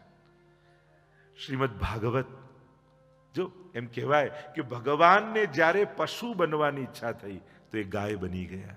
ભગવાનને જ્યારે પર્વત બનવાની ઈચ્છા થઈ તો એ ગિરિરાજજી બની ગયા. ભગવાનને જ્યારે નદી બનીને વહેવાની ઈચ્છા થઈ એ યમુનાજી બની ગયા. ભગવાનને પાંખો ફેલાવી આકાશમાં ઉડવાની ઈચ્છા થઈ એ ગરુડ બની ગયા. ભગવાનને જ્યારે મનુષ્ય બનવાની ઈચ્છા થઈ એ મહાપ્રભુ બની ગયા. એ જ ઠાકોરજીને જ્યારે ગ્રંથ બનવાની ઈચ્છા થઈ ત્યારે ભાગવત બનીને બિરાજી ગયા. તો આ ભાગવત એ જ ભગવાનનું ગ્રંથ સ્વરૂપ છે. એટલે જેવો આદર તમે શ્રીનાથજી બાવાને આપો છો એવો જ આદર, એવો જ સ્નેહ તમારે ભાગવતજીને પણ આપવાનો. એ મહાપ્રભુજી આજ્ઞા કરે છે કે શ્રીનાથજી અને ભાગવતજીમાં કોઈ ભેદ નથી. શ્રીનાથજી બાવા 12 અંગવાળા છે. દ્વાદશાંગો હિ પુરુષા. વેદ એમ કહે છે એ પરમ પુરુષ પરમાત્માને 12 અંગ છે. તો શ્રીમદ ભાગવતને પણ 12 સ્કંદ છે. શ્રીનાથજી બાબા જેમ ડાબો હાથ ઊંચો કરી જમણો હાથ મુઠ્ઠી વાળો અંગૂઠો બહાર આમ ઊભા છે. ઘણી વાર લોકોને એમ થાય કે આ ગિરિરાજજી ધારણ કરે છે. ગિરિરાજજી ધારણનો તો એક ભાવ છે. મૂળ ભાવ એ છે શ્રીનાથજીના સ્વરૂપનો કે ઊંચો હાથ કરી નિકુંજના દ્વાર ઉપર ઊભા રહી નિકુંજના જે જીવો છે એમને શ્રીનાથજી બાબા દરવાજા પર આવી નિકુંજના ઊંચો હાથ કરીને બોલાવી રહ્યા છે, આવો આવો આવો આવો. અને જ્યારે જીવ શ્રીનાથજીનું આમંત્રણ સાંભળીને આવે, ચરણોમાં પડે, ત્યારે શ્રીનાથજી બાબા એના હૃદયને પોતાની મુઠ્ઠીમાં બંધ કરી લે છે. કમર પર મુઠ્ઠી છે ને, અને અંગૂઠો બહાર છે, એટલે માયાને અંગૂઠો બતાવે છે કે આ જીવ મારો થઈ ગયો, હવે તારા કામનો રહ્યો નથી. મામે વયે પ્રપદ્યંતે માયા મેતામ તરંતિ તે. જે મારા હોય એ માયાને તરી જાય છે. આ શ્રીનાથજીનો મૂળ ભાવ. તો આ ભાગવત ભગવાન પણ આ 12 સ્કંદ દ્વારા, પહેલા 2 સ્કંદ શ્રીનાથજીના 2 ચરણ, ત્રીજો ને ચોથો સ્કંદ શ્રીનાથજીના બાહુ, 5મો ને 6ઠો સ્કંદ બંને જંઘાઓ, 7મ સ્કંદ મુષ્ટિકા વાળો હાથ, 8મો ને 9મો સ્કંદ બંને વક્ષસ્થલ, 10મો સ્કંદ એ હૃદય, 11 સ્કંદ એ મસ્તક, અને 12મો સ્કંદ એ શ્રીનાથજીનો ઊંચો ઉઠેલો હાથ. આવો, જેનાથી મારા શરણમાં આવો. ભગવાન આમંત્રણ આપી રહ્યા છે, જેને આશ્રય લીલા આપણે કહીએ છીએ. આ બધી જ ચર્ચાઓ આપણે કરીશું, પણ એક ક્રમ એવો છે, ભાગવતજીમાં પ્રવેશ કરતા પહેલા એના મહાત્મ્યની કથા કહેવામાં આવે. ભાગવતજીનું મહાત્મ્ય 2 પુરાણોમાં પ્રસિદ્ધ છે, સ્કંદ પુરાણ અને પદ્મ પુરાણ. સ્કંદ પુરાણમાં 4 અધ્યાયમાં મહાત્મ્યની કથા છે. ત્યાં ભાગવતજીનો પરિચય આપતા, મહાત્મ્ય સમજાવતા સ્કંદ પુરાણ એમ કહે છે, યત્રાધિકૃત્ય ગાયત્રી વર્ણયતે ધર્મ વિસ્તરઃ વૃત્રાસુર વધોપેત તદ ભાગવતમિષ્યતે. ભાગવત, આ ગ્રંથ જેને તમે માથે લઈને આવ્યા એ ભાગવતજી છે એમ અમે એમ કેમ માનીએ? તો કે ભાગવતજી છે એનું પ્રમાણે, એનું લક્ષણે યત્રાધિકૃત્ય ગાયત્રી, એટલે કે જેની શરૂઆત ગાયત્રી મંત્રથી થઈ હોય. વર્ણયતે ધર્મ વિસ્તરઃ, જેમાં ધર્મનું વિસ્તારથી વર્ણન કર્યું હોય. અને વૃત્રાસુર વધોપેત, જેમાં વૃત્રાસુરના વધની કથા હોય. તદ ભાગવતમિષ્યતે, એને ભાગવત કહેવાય. સ્કંદ પુરાણમાં સુંદર ચર્ચાઓ કરી, પણ નિયમ એવો છે, પરંપરા એવી છે, પદ્મ પુરાણાંતર્ગત 6 અધ્યાયની મહાત્મ્યની કથા કહેવામાં આવે. એટલે પરંપરા પણ એક સિદ્ધાંત છે. 6 અધ્યાય એટલા માટે ભગવાનની કથા છે, અને ભગવાન કહેવાય છે ને જેની અંદર આ 6 ગુણ હોય, ઐશ્વર્ય, વીર્ય, યશ, શ્રી, જ્ઞાન અને વૈરાગ્ય. આ 6 ગુણને કહેવાય ભગ, અને આ ભગને જે ધારણ કરે એને કહેવાય ભગવાન. તો આ ભગવાનની કથા છે, અને એક એક અક્ષરમાં ભગવાન છે. 6 અધ્યાયમાં મહાત્માની કથા કહી. મહાત્મા એટલા માટે સાંભળવાનું કે જ્યારે મહાત્માનું જ્ઞાન ન હોય તો શ્રીમદ ભાગવતને આપણે આદર જેવો આપવો જોઈએ એવું ન આપી શકીએ. કોઈ વ્યક્તિ મળે પણ એ વ્યક્તિ કોણ છે એ ભાન આપણને ન હોય તો એનું જે રીતે રિસ્પેક્ટ જાળવવું જોઈએ આપણે ન જાળવી શકીએ. અને એટલા માટે ભાગવતની મહત્તાને આ 6 અધ્યાયમાં સમજાવી છે. आइए प्रवेश करते हैं महात्मा की कथा में. व्यास जी महात्मा की कथा ने प्रारंभ करता मंगलाचरण करे छे. पद्म पुराण अंतर्गत कथा है पण आ पहलो जे श्लोक है ने ए पद्म पुराण में नहीं. जे प्रसिद्ध मंगलाचरण आपणे कहीए छे आ विशेष श्लोक है. अने आपणे त्यां एक प्रकार एवो छे, कोई पण ग्रंथ अथवा कोई पण शुभ शुरुआत करता होइए ત્યારે સૌથી પહેલા મંગલાચરણ કરીએ. આપણે ઘરે પણ જ્યારે દિવસની શરૂઆત કરીએ તો સૌથી પહેલા મંગલાચરણ, પાઠ, કીર્તન, પ્રભુનું સ્મરણ. કારણ કે મંગલ રૂપ નિધાન સાવરો મંગલ રૂપ નિધાન.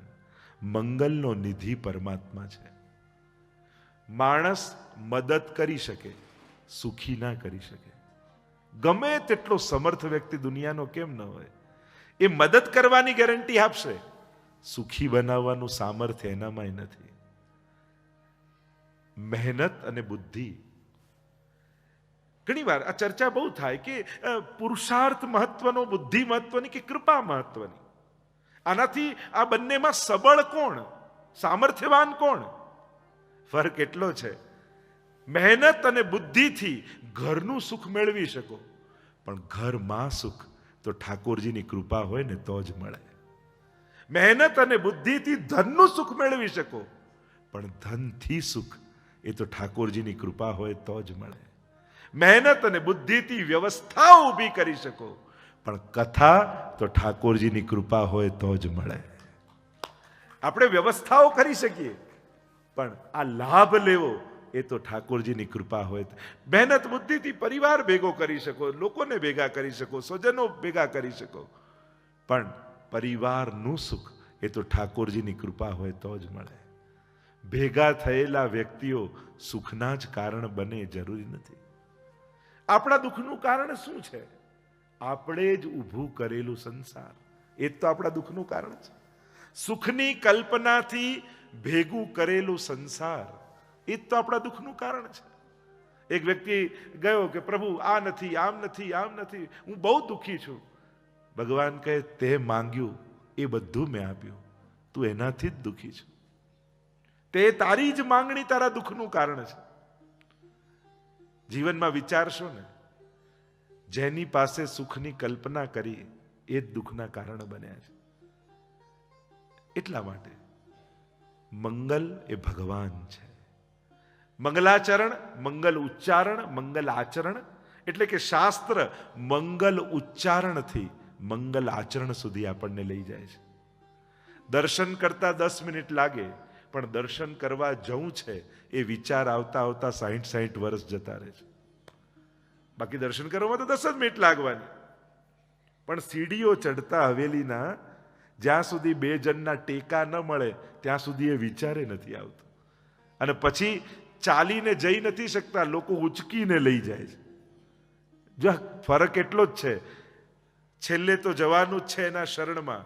ફરક સમજણનો એ છે, તમારે તાંબાના લોટામાં લાલ કપડામાં બંધાઈ પછી ગંગા સ્નાન કરવા જવું છે કે ટિકિટ કપાવીને પોતે ડૂબકી લગાવીએ, તમારે નક્કી કરવાનું. બાકી છેલ્લી ગતિ તો બધાની ત્યાં જ છે.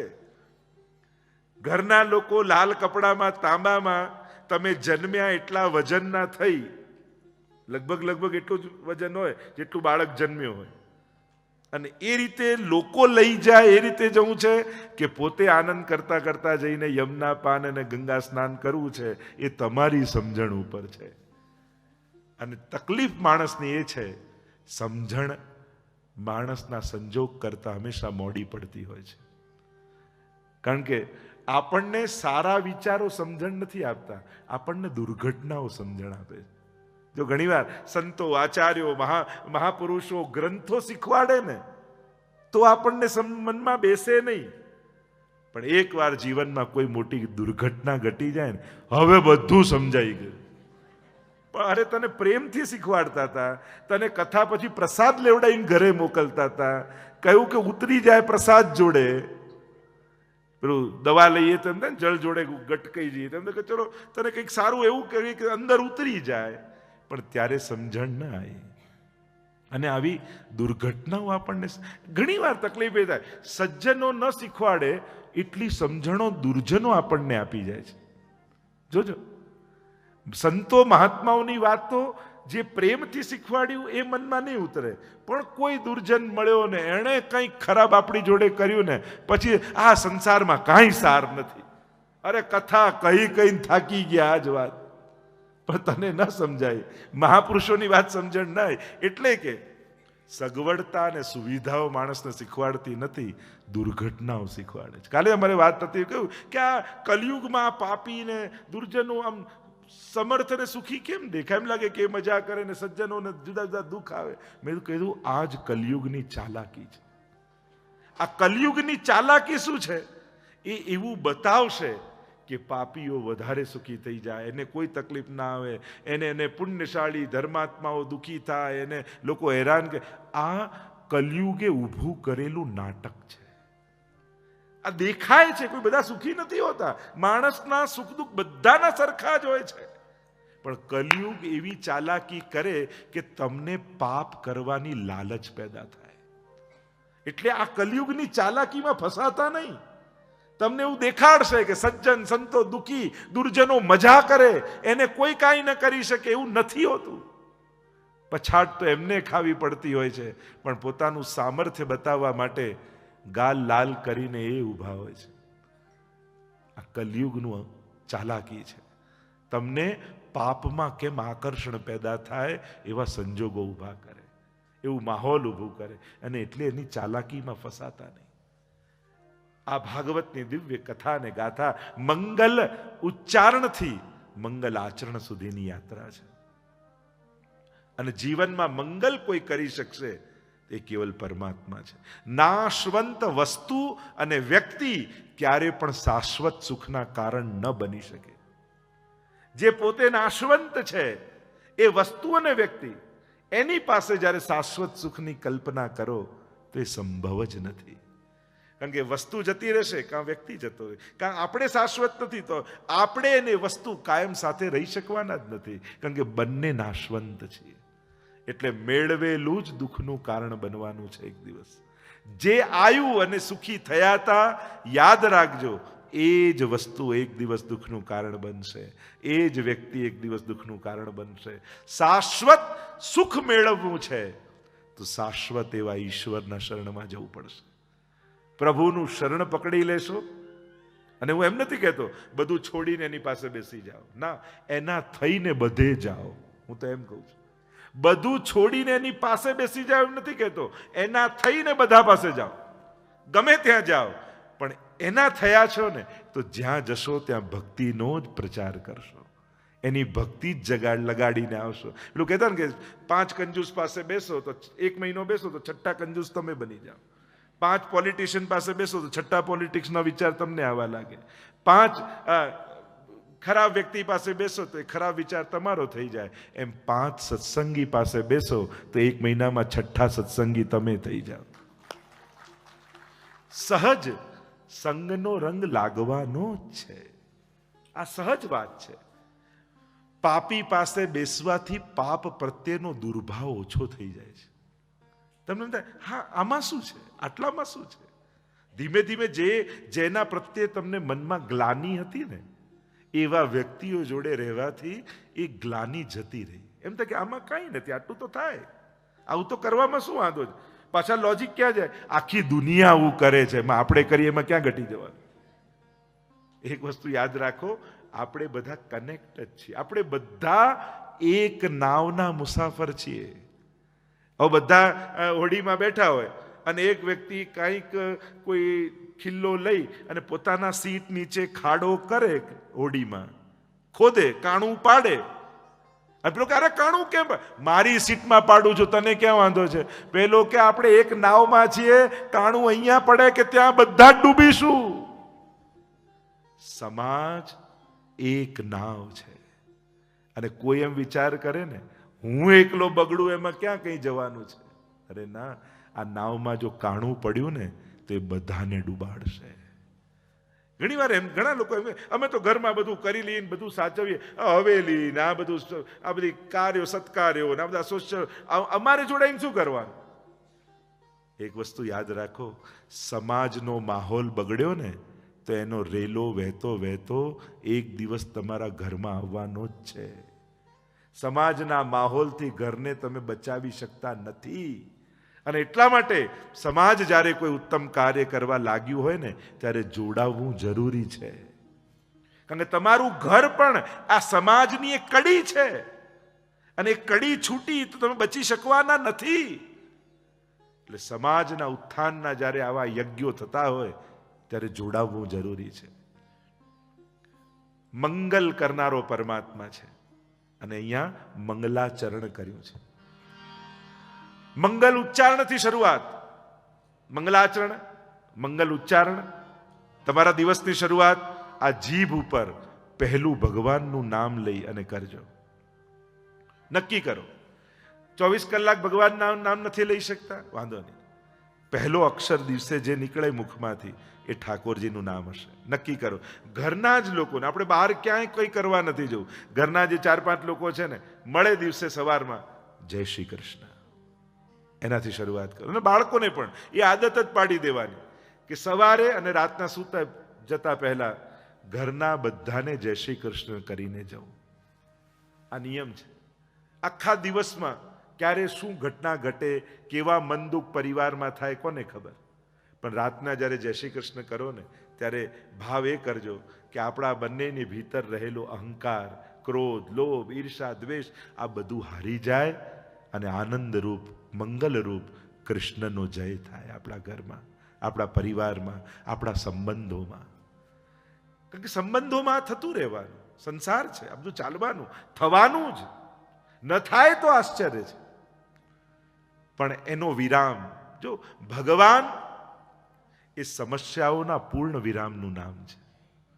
ભગવાન સમસ્યા નથી, એ સમસ્યાઓનો વિશ્રામ છે. સંસારમાં કોઈ પણ સમસ્યા આવે ને એને ભગવાનના નામે વિરામ આપી દો કે ચાલો આજે આપણું મન દુઃખ થયું ને, રાતના સાથે બેસી આપણે આશ્રયનું પદ ગાઈશું, દ્રઢઈને ચરણને કેરો ભરોસો, એક અષ્ટાક્ષરની માળા કરીશું અને આપણા બધા મન દુઃખને અહીંયા જ વિરામ આપી દઈશું. ઠાકોરજીના ચરણોમાં વિરામ, અને તો જ જીવનમાં વિશ્રામ પ્રગટ થશે. પ્રભુનું નામ જીભ પર આવે એનાથી ઉત્તમ મંગલ બીજું કાંઈ નથી. તો મંગલ ઉચ્ચારણથી મંગલ આચરણ સુધીની યાત્રા. આવો વ્યાસજીની સાથે મંગલાચરણનું સ્મરણ કરીએ. સચ્ચિદાનંદ રૂપાય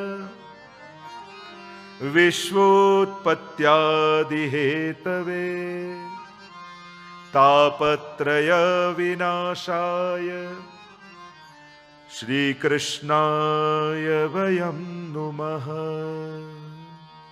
સચ્ચિદાનંદ રૂપાય વિશ્વોત્પત્યાદિ હેતવે તાપત્રય વિનાશાય શ્રી કૃષ્ણાય વયમ નુમઃ. શ્રી કૃષ્ણાય વયમ નુમઃ. નુમ ધાતુ પ્રશંસાના અર્થમાં છે. ઘણા લોકો નમઃ, નમ નથી, નુમ છે. નુમ પ્રશંસે, અમે એની સ્તુતિ કરીએ છીએ, અમે એને નમન કરીએ છીએ. કોને? કોણ છે પરમાત્મા? પગે કોને લગાય, કોના ચરણે પડાય. એટલે હું કથાઓમાં કહેતો હોઉં, જેને પગે લાગવા જેવું છે એને નહીં લાગો ને તો ન લાગવા જેવા લોકોને રોજ પગે પડવું પડશે. અને એટલા માટે જેને પગે પડવા જેવું છે એને રોજ પડો.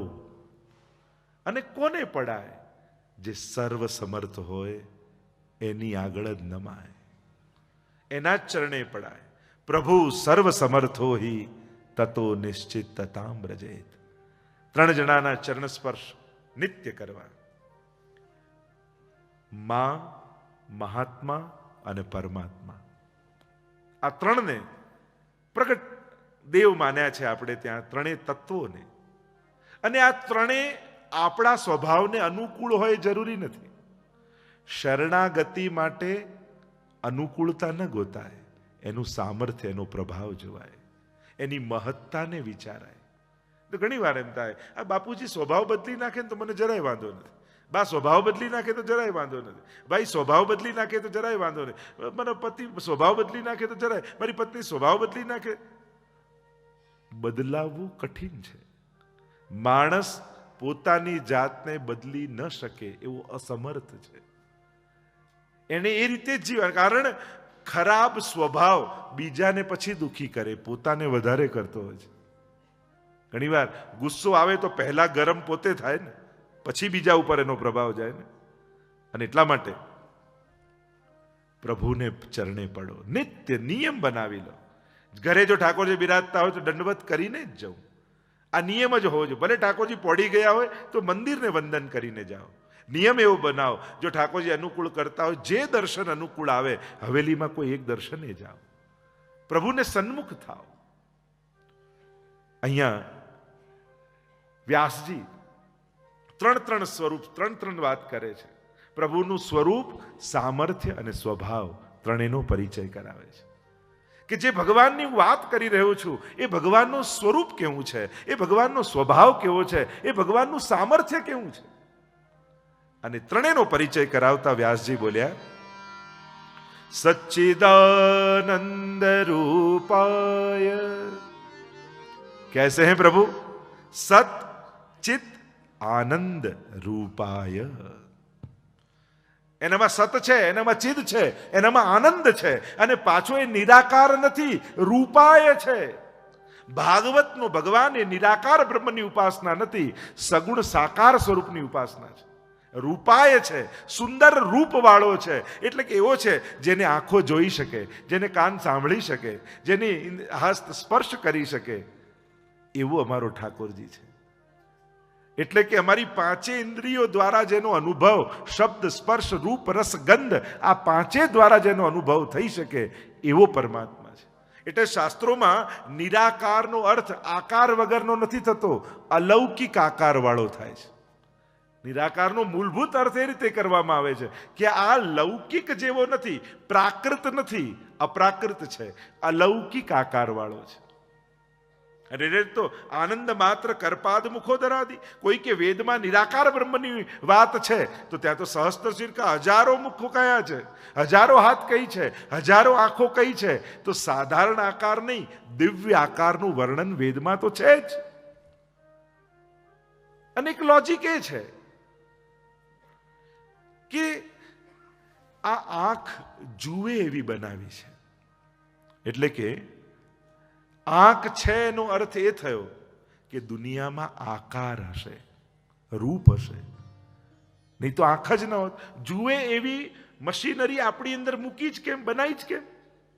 જેમ કાન છે, સાંભળે એવી વ્યવસ્થા છે, એનો અર્થ શું થાય કે સાઉન્ડ પણ હશે, તો જ કાન બનાવવાની જરૂર. નહીં તો ભગવાને કોઈ વસ્તુ નિરર્થક બનાવી જ નથી. કાન છે, સાંભળે એવી મેકેનિઝમ આપણી ભીતર છે, એનો અર્થ એ થયો કે સાઉન્ડ દુનિયામાં હોવો જોઈએ. સ્વાદ છે, જેમ જીવવા છે, જે સ્વાદ કરે, એનો અર્થ સ્વાદવાળી વસ્તુ દુનિયામાં હોવી જોઈએ. નહીં તો આપણે જીભમાં સ્વાદ જ કેમ મૂકત? એમ જ આપણી ભીતર ભાવ છે, એનો અર્થ એ થયો કે ભગવાન પણ હોવો જોઈએ. નહીં તો ભક્તિના ફિલિંગ આપણી ભીતર હોત જ નહીં. એ છે એનો અર્થ જ એ થયો. ઘણા કે ભગવાન હોય તો દેખાય નહીં. થોડું કરીને આગળ આગળ દેખાય માણસ, અને બધું કરી ક્યાંય ન દેખાય. એ જ તો ભગવાન છે. એને દેખાવાની આદત જ નથી. અને એવી શરત પણ કે મહાનને મેળવવા તુચ્છ શરતો લઈને ન જાઓ. તુચ્છ ઈચ્છાઓ એ મહાન તત્વોને મેળામાં સાધક નહીં પણ બાધક બની જશે. જોવાનો હઠાગ્ર એની ભગવત્તાનો આનંદ મેળવવામાં વિક્ષેપ બની જશે. એ ચારે બાજુ કેવો પથરાયેલો છે, કણ કણમાં બિરાજે છે. એક મને આંખે દેખાય આ નાનકડી લાલસા ચારે બાજુ ફેલાયેલા ભગવત્તાને પ્રાપ્ત કરવામાં વિક્ષેપ રૂપ બની જશે. સચ્ચિદાનંદ રૂપાય કેવો રૂપવાળો છે? સૌથી પહેલા એનું તત્વ છે સત. સતનો અર્થ થાય નાસતો વિદ્યતે ભાવો, ન ભાવો વિદ્યતે સત. એટલે કે એનો ક્યાંય અભાવ નથી. કણ કણમાં એ છે, ક્યાંય એનો અભાવ નથી. એટલે પેલું બીરબલ અકબરની વાર્તામાં આવે ને કે જ્યારે બાદશાહે કહ્યું કે એવું કયું કામ જે રાજા કરી શકે પણ ભગવાન ના કરી શકે, ત્યારે બીરબલે કહ્યું એક જ કામ છે, રાજા દેશ નિકાલો કોઈને આપી શકે, ભગવાન ના આપી શકે.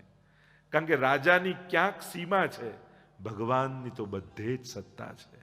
અને સર્વત્ર વ્યાપેલી એની સત્તા એ જ એનું સત તત્વ છે. એ બધે જ છે. બીજું ચિત્ત તત્વ, ચિતિ જ્ઞાને ચૈતન્યત્વ. આ જ્યાં જ્યાં ચૈતન્યત્વ ફેલાયેલું છે એ ભગવાનનું ચિત્ત તત્વ છે. ભગવાન સર્વજ્ઞ છે, જીવ અલ્પજ્ઞ છે. એ બધું જ જાણે છે. અને બધું જાણે છે એનો અર્થ બધી ચોપડીઓ એને મોઢે છે એટલું જ નહીં, તમારા મનની પણ એ જાણનારો છે. એટલે હરિરાયજી તો શિક્ષાપત્રમાં કહે ન ચાતુર્યમ પ્રયોજકમ અંતર્યામી સમસ્તાનામ ભાવમ જાનતી માનસમ. બધે ચાલાકી કરજો, ભગવાન આગળ ચાલાકી ક્યારેય ન કરતા. કારણ એ તમારા અંતઃકરણને જોનારો છે, તમારા દિલમાં બિરાજનારો છે, તમારા વિચારોને સમજનારો છે. એટલે બધે દુનિયામાં ચાલાકી સંસારમાં જઈને ભલે કરી તો કરી, પ્રભુ આગળ આવીને ક્યારે ન કરતા. ત્યાં તો નિર્દોષ બનીને ઉભા રહેજો કે પ્રભુ હું કાંઈ જાણતો નથી, એનાથી મોટું જ્ઞાન બીજું કોઈ નથી. અને ત્રીજું તત્વ પરમાત્માનું છે આનંદ તત્વ. માણસ સુખને ઓળખે છે, પણ પામવા તો આનંદ જ ઈચ્છે છે. પ્રત્યેક વ્યક્તિ એવું સુખ મેળવવા ઈચ્છે છે જે આયા પછી જાય નહીં, એને જ કહેવાય આનંદ. પણ ફરક એટલો છે, મેળવીને મળે એ સુખ અને આપીને મળે એ આનંદ છે. જમીને મળે એ સુખ, જમાડીને મળે એ આનંદ છે. લઈને મળે એ સુખ, આપીને મળે એ આનંદ છે. અને ભગવાન એટલે જ તો નંદ મહોત્સવમાં લૂંટાવીએ છે ને, આપીએ છે, લેતા નથી. દરેક વ્રજભક્ત લૂંટાવે છે, કારણ કે આપવામાં જ આનંદ પ્રગટે છે, લઈને તો સુખ મળે છે. આ જ ફરક છે. તમે ભૂખ્યા રહ્યા પણ મહેમાનને જમાડ્યો, તમે જમી ન શક્યા, છતાંય જમનાર કરતા પણ જમાડનારને કેવો આનંદ હોય છે. જે જમીને ગયો એ સુખી થયો, જમાડનારો આનંદને પામ્યો. આ આનંદ તત્વ પરમાત્માનું છે. તો આ રૂપ પરમાત્માનું સત ચિદ અને આનંદ રૂપ કહ્યું કે કરે છે શું? તો કે વિશ્વોત્પત્યાદિ હેતવે, વિશ્વની ઉત્પત્તિ, સ્થિતિ અને લય કરે છે. આ જે કાંઈ પણ સર્જન દેખાય છે એ પરમાત્માએ પોતાનામાંથી કરેલું સર્જન છે. એક ટાંકણીને જોઈને પણ આપણે માનવા તૈયાર નથી થતા કે આ એમનેમ બની ગઈ, તો આખા બ્રહ્માંડને જોઈને કેમ માનવા તૈયાર થઈએ કે એમનેમ બની ગયું? કરતા વગર ક્રિયા થાય કઈ રીતે? આ સમસ્ત સૃષ્ટિનો કરતા એ પરમાત્મા છે. એ વિશ્વની ઉત્પત્તિ સ્થિતિ કરે છે, પાલન એ કરે છે. આ જે સંસાર ચાલી રહ્યો છે ને, કોઈ કે હું ચલાવું, કોઈ કે પેલો ચલાવું. જો બે વસ્તુ માણસ બોલે ને ત્યારે ભગવાનને બહુ હસવું આવે. એક, હું નહીં રહું ને ત્યારે ખબર પડશે કેમ બધું ચાલે છે. અને બીજું, મેં મારા ફ્યુચરનું બધું પ્લાનિંગ કરી લીધું છે, મારે હવે કોઈ ચિંતા નથી. આ બે વાતમાં ભગવાનને બહુ હસવું આવે. ઠાકોરજી એમ કે આ તારું પ્લાનિંગ છે, મારું તો કંઈક જુદું છે. ભગવાને આ દુનિયામાં કોઈને એટલા મહત્વના બનાવ્યા જ નથી કે જેના જતા રહેવાથી ભગવાનના કામ રોકાય. ચલાવનારો ઈશ્વર છે, એ જ કરે છે. કેટલા નેતાઓ આવ્યા, મહાત્માઓ આવ્યા, રાજા મહારાજાઓ આવ્યા, આ નહીં રહે તો શું થશે, આ જતો રહેશે તો શું થશે, આ નહીં હોય તો શું થશે. બધાએ ગયા, છતાંય બધું જ ચાલે છે. ચલાવનારો ઈશ્વર છે. આ તો પાણીમાં આંગળી નાખવા જેવું છે. આપણે પાણીમાં આંગળી નાખીએ, આપણે લાગે ખાડો પડી ગયો, પણ જ્યાં આંગળી કાઢો ક્યાં ભરાઈ જાય ખબર ન પડે. આપણે નહોતા ત્યારે બધું ચાલતું હતું, અને આપણે નહીં રહીએ ત્યારે બધું ચાલતું જ રહેવાનું છે. અને એટલા માટે એ કહેનારા બધા જ જતા રહ્યા કે અમે નહીં રહીએ ત્યારે કેમ ચાલે છે. ઉલટાનું એના ગયા પછી વધારે ઘર સારું ચાલતું હોય, એ જ નડતા હોય. ઘણી વાર એવું થાય. અને એટલા માટે કરનારો ઈશ્વર, આ ચલાવનારો ઈશ્વર છે. જો માણસ એમ કે અમે આટલા ડેવલપ થઈ ગયા, આટલું, અરે દુનિયાના 1% લોકો એક સાથે માંદા પડે ને તોય હોસ્પિટલમાં ખાટલાઓ નથી. કોરોનામાં તો બધાએ આપણે જોઈ લીધું. માણસ વિસર્જન માટે જેટલી તૈયારીઓ કરે છે એટલી સર્જન માટે ક્યાં કરે છે, પાલન માટે ક્યાં કરે છે. બધા દેશોનું સૌથી મોટું બજેટ ડિફેન્સ માટે હોય, શસ્ત્રો માટે જ હોય. દુનિયાની એટલું જ આરોગ્ય માટે કે શિક્ષણ માટે ફાળવે તો દેશ ક્યાં જતા, પણ નથી કરી શકતા. તકલીફ છે. એટલા માટે આ પાલન કરતા પરમેશ્વર છે, એ જ ચલાવના. અને ઘરમાં પણ ઘણી વાર ઘણા લોકોને જોઈએ, બાળકોની પણ એટલી બધી ચિંતા અને એટલું બધું કરે. અરે એની ચિંતા કરવા કરતા એને સમર્થ બનાવવાની મહેનત કરો. દરેક વ્યક્તિ એનું ભાગ્ય લઈને આવે છે. કોઈના ભાગ્ય વિધાતા બનવાની કોશિશ ન કરો. તમે એના ભાગ્યના નિર્માણમાં સહાયક થઈ શકો, સપોર્ટિવ રોલ અદા કરી શકો, પણ તમે એનું ભાગ્ય લખી નથી શકતા. એ લખાઈને લાયો છે.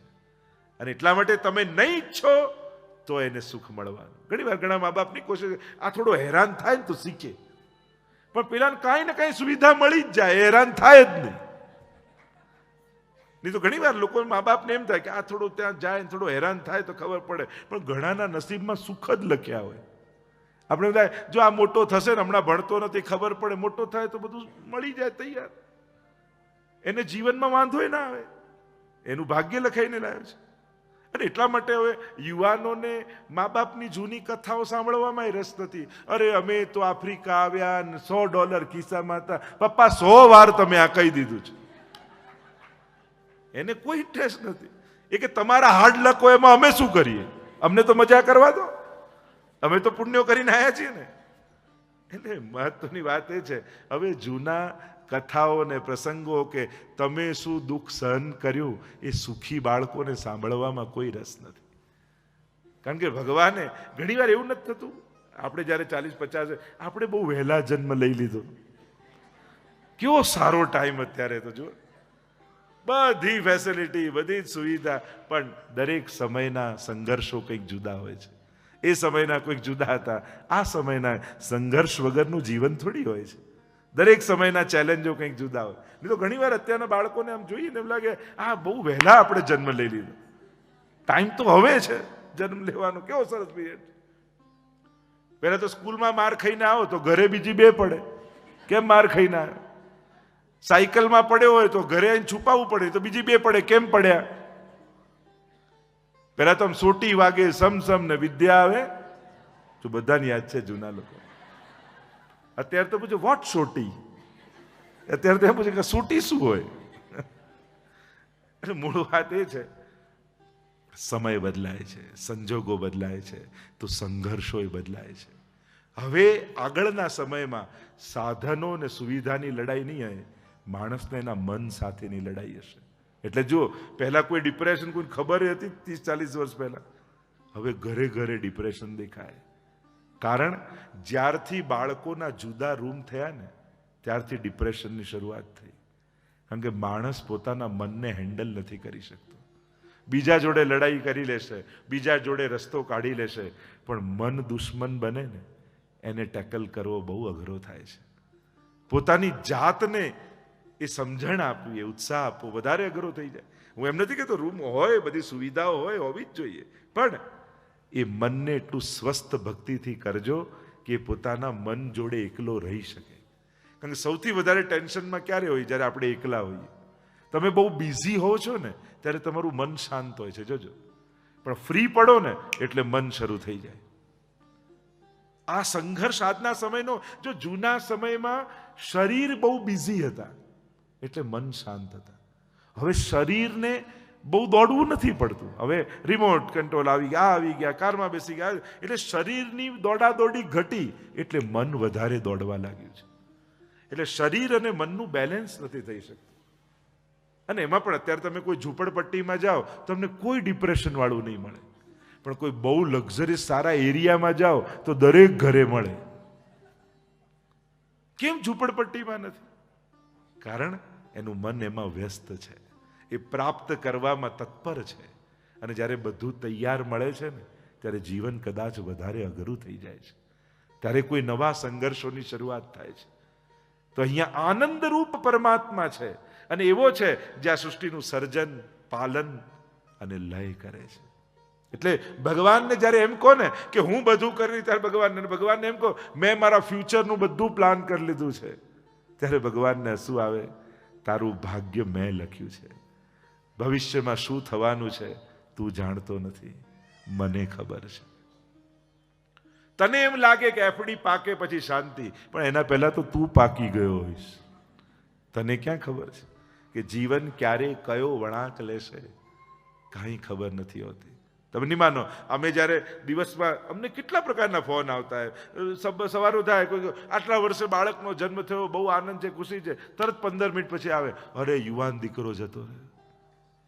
એક જ સેકન્ડ. તમે એમને 10 મિનિટમાં કેવા દુનિયામાં કેવી એવા દર અડધો કલાકે તમે ખાલી અમારા ફોન જોડે બેસો સાથે, તમને એમ લાગે કે દુનિયામાં કેવું ઘટી રહ્યું છે પ્રતિ પલ.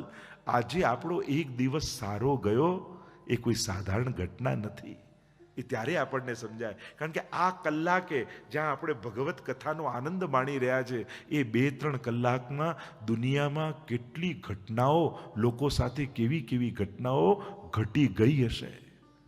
અને આપણને 3 કલાક એક ચિત્તે બેસી ભગવાનની કથા સાંભળવા મળી. તમને નથી લાગતું તમારા પર ઠાકોરજીના આશીર્વાદ છે? કારણ કે આ જ 3 કલાકમાં દુનિયામાં કેવું ઘટી ગયું હશે, કેવા સંજોગો લોકો સાથે બન્યા હશે, કેવો પરવશ માણસ બની ગયો હશે. અને આપણે નિશ્ચલ બની આવી સુવિધાઓ સાથે ભગવત કથા સાંભળી રહ્યા છે. આ કૃપા નહીં તો બીજું શું છે વૈષ્ણવ? તો તાપ કહ્યું વિશ્વોત્પત્યાદિ હેતવે, વિશ્વની ઉત્પત્તિ સ્થિતિ આ પાલન આ દુનિયા માણસ નથી ચલાવી શકતો. માણસ તો બગાડે છે. માણસ ઘરે હતો તો દુનિયા કેવી સુંદર થઈ ગઈ હતી. પાણી ચોખ્ખા થઈ ગયા હતા, ન દેખાતા પક્ષીઓ દેખાવા લાગ્યા હતા, વનરાઈઓ વધારે. આ કોરોનામાં માણસ વગરની દુનિયા કેટલી સુંદર હોઈ શકે એના દર્શન ભગવાને કરાવ્યા. કારણ કે માણસ જ્યારે ઘરની બહાર નીકળે છે ને ત્યારે દુનિયાને બગાડીને આવે છે, પણ ઘરમાં ભગવાને પૂરી રાખ્યા વરસ તો દુનિયા કેવી સુંદર થઈ ગઈ. તો આ ક્યાંથી સુંદરતા? કુદરત તો પોતાની જાતને હીલ કરી જ લે છે. તમને વાગે છે તો 2 દિવસમાં રૂજ આવી જ જાય છે. આ માણસ કોતરીને ઘાવને રૂઝાવા નથી દેતું. આમ જે ઘાવ કુદરતને પણ માણસે આપ્યા છે ને, આ માણસ કોતરી આ ઘાવને રૂઝાવા નથી દેતો. એટલે ભગવાને કર્યું, તું 1 વર્ષ ઘરમાં રહે, જો કેવી સુંદર કુદરત થઈ જાય છે. તને ભાન થશે કે બગાડનારો તું છું. હું તો સર્જક છું, પાલક છું, બગાડનારો તું છું. અને ભગવાન નાશ નથી કરતા, લય કરે છે. બંનેમાં ફરક છે. કોઈ વસ્તુને તોડી નાખવી એ નાશ છે, ભગવાન તો લય કરે છે. સ્વયં જેમાંથી પ્રગટ્યું છે ને એમાં સમાવી લે છે. એટલે જ પુષ્ટિ માર્ગની જે શુદ્ધાદ્વૈત બ્રહ્મવાદની ફિલોસોફી મહાપ્રભુજીની છે એમાં જગતને પણ સત્ય કહ્યું છે. બ્રહ્મ સત્ય જગત સત્યમ. તો કહું નાશવંતને તમે સત્ય કેમ કહી શકો? જગતનો તો નાશ થાય છે.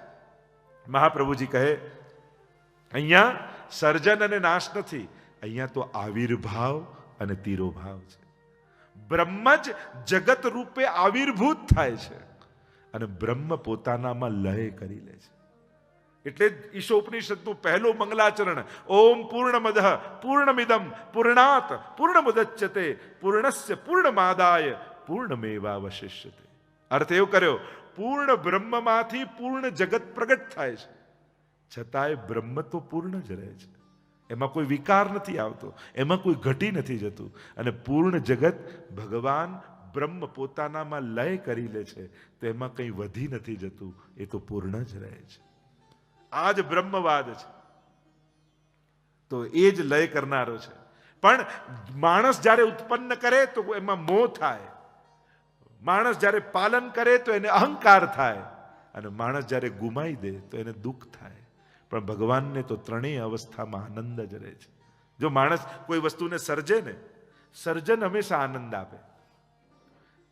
રોજ માણસે કોઈ ક્યાંક વસ્તુનું સર્જન, નહીં તો કઈ તો છોડને પાણી પાવું. એમાં એક ફૂલ ઉગશે ને જેને તમે પાણી પાતા હશો, એ ફૂલ ઉગેલું જોઈને કેટલી ખુશી થશે. જો મારા છોડને ફૂલ આવ્યું છે, બગીચાનું છોડ, પણ હું રોજ પાતો તો એમાં ફૂલ આવ્યું.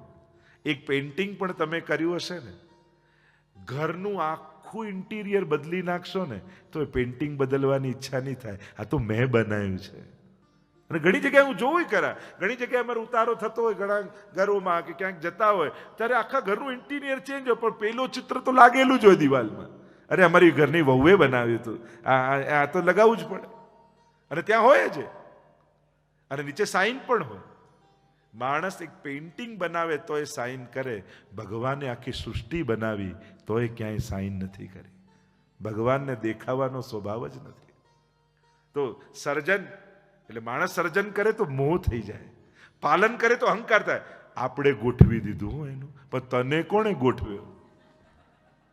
આપણને એમ લાગે મેં સેટ કરી દીધું, મેં ગોઠવી દીધું, પણ આપણને સેટ કરનારો કોઈ હતો જ ને.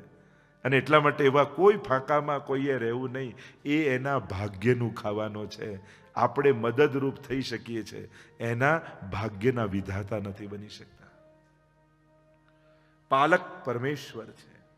તો પરમાત્મા જ્યારે જીવ કોઈ વસ્તુનું પાલન અહંકાર ગુમાવી દે તો દુઃખ થાય. ભગવાનને તો ત્રણેય અવસ્થામાં આનંદ, સર્જે તો પણ આનંદ, પાલન કરે તો પણ આનંદ, લય કરે તો પણ આનંદ. એક નાનકડું બાળક જેમ માટીથી દરિયા કિનારે રમતું હોય, ઘર બનાવે ત્યારે પણ આનંદ, બની ગયું ચીપલાઓથી રમે ત્યારે પણ આનંદ, અને કૂદકો મારી મારી માટીનું ઘર તોડે ત્યારે પણ એ તો આનંદમાં જ હોય છે. આમ ભગવાન પણ સર્જન પાલન ને લયમાં આનંદરૂપ છે. અચ્છા, તો આટલું મોટું કાર્ય કરે છે તો એનો સ્વભાવ કેવો છે? માણસનો પરિચય એના સ્વભાવથી થાય. ઘણીવાર અનેક ગુણોનો ધણી વ્યક્તિ સ્વભાવને કારણે એના બધા જ ગુણો ઢંકાઈ જાય. એનો સ્વભાવ કેવો છે? તો કે આના જેવો સ્વભાવ તો કોઈનો નથી. કેવો છે? તાપત્રય વિનાશાય. આ ત્રિવિધ તાપોને હરનારો છે. આ બધું જ જોઈ શકે છે, પણ પોતાના ભક્તની આંખમાં આંસુ નથી જોઈ શકતો. તો આવો પરમાત્મા છે કોણ? જે સચ્ચિદાનંદ રૂપાયો હોય, જે વિશ્વની ઉત્પત્તિ સ્થિતિને લય કરતો હોય, જે ત્રિવિધ તાપોને હરતો હોય, છે કોણ? તો કહ્યું શ્રી કૃષ્ણાય વયમ નુમઃ. એ શ્રી કૃષ્ણને અમે વંદન કરીએ છીએ. કારણ કે વંદનથી અધિક જીવ કરી પણ શું શકવાનો? તમે એને શેનાથી રાજી કરી શકવાના? શું એની પાસે નથી કે જે આપી દેવાના છો તમે? અરે આપણે શું આપવાના? એણે આપણને આપેલું છે. આપણે તો કેવલ આપણું વંદન, આપણી અસમર્થતાનો સ્વીકાર જ પ્રભુની પ્રસન્નતાનું કારણ બનવાનું છે. પ્રભુ આગળ ક્યારે પણ પોતાના સામર્થ્યનું પ્રદર્શન નહીં કરો. પ્રભુ આગળ અસમર્થ બનીને જશો ને તો લાભ મળશે. કે પ્રભુ મારામાં કાંઈ સામર્થ્ય નથી, કોઈ ગુણ નથી. ભગવાનને પોતાના ગુણ, પોતાના સત્કર્મો આ બધું યાદ ન અપાવાય. એને તો ઘણી વાર લોકો છે, તમારી તો આટલી આટલી સેવા કરી તોય તમે ઠાકોરજી કે મેં તને કહ્યું તું કર, તે જ તારી ઈચ્છાથી કરેલું. સેવા જો તમે હવેલીમાં, સમાજમાં, જ્યાં પણ કરતા હો ભગવાનની કોઈ પણ પ્રકારની એવા અલૌકિક સ્થાનોમાં સેવા, તો તમને એવું લાગે કે હું આને મદદ કરું છું એટલે ચાલે છે? કે તમને એવું લાગે કે ઠાકોરજીએ કૃપા કરી આ શરીરને સેવામાં સ્વીકાર કર્યો, ભગવાનની કેવી કૃપા મારા ઉપર છે? તમને ઉપકારની ભાવના આવે કે આભારની ભાવના આવે? ચેક કરજો તમારી જાતે. જ્યારે જ્યારે પણ ભગવત સેવા કરવા જાઓ ત્યારે આપણે ઠાકોરજી પર ઉપકાર નથી કરતા, પ્રભુ આપણા પર ઉપકાર કરી. હાથ તો બધાને ભગવાને આપ્યા, પણ આપણા હાથને સેવા આપી એ ભગવાનનો આપણા પર ઉપકાર છે. આંખ તો બધાને ભગવાને આપી છે, પણ આપણી આંખોને દર્શન આપ્યા એ ભગવાનનો આપણા પર ઉપકાર છે. જીભ તો બધાને આપી છે, આપણી જીવાને ભગવત નામ આપ્યું એ ઠાકોરજીનો આપણા પર કરેલો ઉપકાર છે. એટલે જ્યારે પણ સેવા કરો, સત્સંગ કરો, ત્યારે પ્રભુનો આભાર માનજો કે પ્રભુ આપની ખૂબ કૃપા છે, આપે આ દેહને ભગવત સેવાને લાયક ગણ્યો છે. સેવા જેટલી કરો એટલી દીનતા વધવી જોઈએ, અહંકાર નહીં. જેટલી તમારી સેવા ઠાકોરજીએ સ્વીકાર કરી એ ખબર કેમ પડે? તો કે સેવા કરતા કરતા દૈન્ય ભાવ વધે તો માનજો કે મારી સેવા પ્રભુ સ્વીકારી રહ્યા છે. શ્રી કૃષ્ણાય વયમ. હે પ્રભુ, અમે આપના ચરણોનો આશ્રય કરીએ છીએ. ચરણે રાખો, શરણે રાખો, શ્રી વલ્લભાધીશવાલા શ્રીજી ભવાની સન્મુખ રાખો, યમુનાજીના પ્યારા બ્રહ્મ સંબંધ કરાવ્યો અમને, સાચા વૈષ્ણવ માનો રે. કલિયુગના જીવોને ઉગાર્યા, પુષ્ટિ માર્ગ પ્રગટાવ્યો રે. સ્વરૂપ સેવા બતાવી ચંપારણના વાસી રે. શરણે રાખો, શરણે રાખો, શ્રી વલ્લભાધીશવાલા. શ્રી કૃષ્ણાય વયમ નુમઃ. વયમ અમે બધા જ નમન કરીએ છીએ, કારણ કે નમનથી અધિક જીવ કાંઈ કરવા સમર્થ નથી. મંગલાચરણમાં પ્રભુને નમન કર્યા, બીજા શ્લોકમાં સુખદેવજીને વંદન કર્યા છે. અને સુખદેવજીને વંદન કરતા સ્વયં વ્યાસજી સુખદેવજીના પિતા પોતાના પુત્રને વંદન કરે છે. કારણ આ ભક્તિના માર્ગમાં જે ભાવમાં મોટો છે એ મોટો છે. આપણે ત્યાં જ્યેષ્ઠતા બતાવવામાં આવી છે. સાધારણ લોકો વયમાં મોટા હોય તેને મોટા માને તો છે જ, એને તો આદર કરવો જ. પણ જ્યારે બુદ્ધિમાન લોકો બેઠા હોય ત્યારે જ્ઞાનમાં જે મોટો હોય ને એને પગે લાગવામાં શરમ નહીં કરવી. ભક્તિમાં જે મોટો છે એને આગળ કરવો જોઈએ. અહીંયા સ્વયં વ્યાસજી પોતાના પુત્ર સુખદેવજીને વંદન કરે છે અને વંદન કરતા બોલ્યા, યમ પ્રવ્રજંતમ અનુપેતમપેત કૃત્યમ દ્વૈપાયનો વિરહ કાતર આજુહાવ પુત્રેતિ તન્મયતયા તર્વોભિનેદુમ તમ સર્વભૂત હૃદયમ મુનિમાનતોસ્મી યમ પ્રવ્રજંતમ. સુખદેવજીનું ચિત્રણ કર્યું છે. યમ પ્રવ્રજંતમ, ભાગતા સુખદેવજીને બતાવ્યા. ક્યાંથી ભાગી રહ્યા છે? તો કે પોતાના પિતાના ઘરેથી ભાગી રહ્યા છે. શેના માટે ભાગી રહ્યા છે? એવી કથા કહેવામાં આવે કે જ્યારે એકવાર પાર્વતીજી મહાદેવજી પાસે આવ્યા, વિનંતી કરી કે નાથ, હું આપની અર્ધાંગીની છું, છતાં આપનામાં ને મારામાં આવો ભેદ કેમ, ફરક કેમ? કયો ભેદ? ભેદ એ છે કે તમે અજન્મા ને અમર, હું આપની પત્ની છું, છતાંય મારે વારે ઘડીએ જન્મ અને મૃત્યુ લેવા પડે. આવો ભેદ કેમ? ત્યારે મહાદેવજીએ કહ્યું એનું કારણ છે. શું? હું નિત્ય અખંડ ભગવત કથામૃતનું પાન કરું છું, અને પાન કરું છું એટલે મારે જન્મ મરણના ચક્કરમાં પડવું નથી પડતું. અશ્રુપાત થવા લાગ્યા નેત્રોમાંથી. પાર્વતીજીએ દંડવત કરીને વિનંતી કરી કે નાથ, હું અર્ધાંગીની છું તો અડધો ભાગ મારોય લાગે, કૃપા કરો અને કથામૃતનું મને પાન કરાવો. પાર્વતીજીની આ વિનંતી સાંભળીને પ્રસન્ન થયા મહાદેવજી. અરે, આજે એમને ભગવત કથા શ્રવણ કરવાની ઈચ્છા જાગી છે. તાળી વગાડી, સર્વ પશુ જતા રહ્યા. બીજી તાળી વગાડી, સર્વ પંખીઓ સ્થળને છોડીને જતા રહ્યા. ત્રીજી તાળી વગાડી, સર્વ જીવ જંતુઓ જતા રહ્યા. સમગ્ર સ્થળ નિર્જન બની ગયું. એક વિશાળ વટના વૃક્ષની નીચે મહાદેવજી બિરાજ્યા. પાર્વતીજીને કહ્યું કે આ તો સમાધિ ભાષાની કથા છે, હું સમાધિમાં બિરાજીશ, પણ તમે કથા સાંભળી રહ્યા છો એ મને ખબર પડે એટલા માટે વચ્ચે વચ્ચે હુંકારો આપતા રહેજો. મહાદેવજી સમાધિમાં બિરાજ્યા, પણ જે વૃક્ષની નીચે બિરાજ્યા હતા એની ઉપર એક ડાળ પર સૂકી ઈંડું આપ્યું હતું. પોપટે ઈંડું આપ્યું અને ઈંડામાંથી બચ્ચું બહાર નીકળવાની તૈયારીમાં. અને મહાદેવજી કથાનો પ્રારંભ કર્યો. કથાના પ્રભાવથી ઈંડામાંથી બચ્ચું બહાર આવ્યું અને બહાર આવતાની સાથે કર્ણમાં પહેલો શબ્દ ભાગવતનો પડ્યો. રોમ રોમ પ્રસન્ન થઈ ગયું. અરે, લોકો જીવનના અંત સમયમાં ભાગવત સાંભળે છે. હું તો કેવો ભાગ્યશાળી છું કે જીવનની પહેલી ક્ષણમાં ભાગવત સાંભળવાનો મને લાભ મળ્યો છે.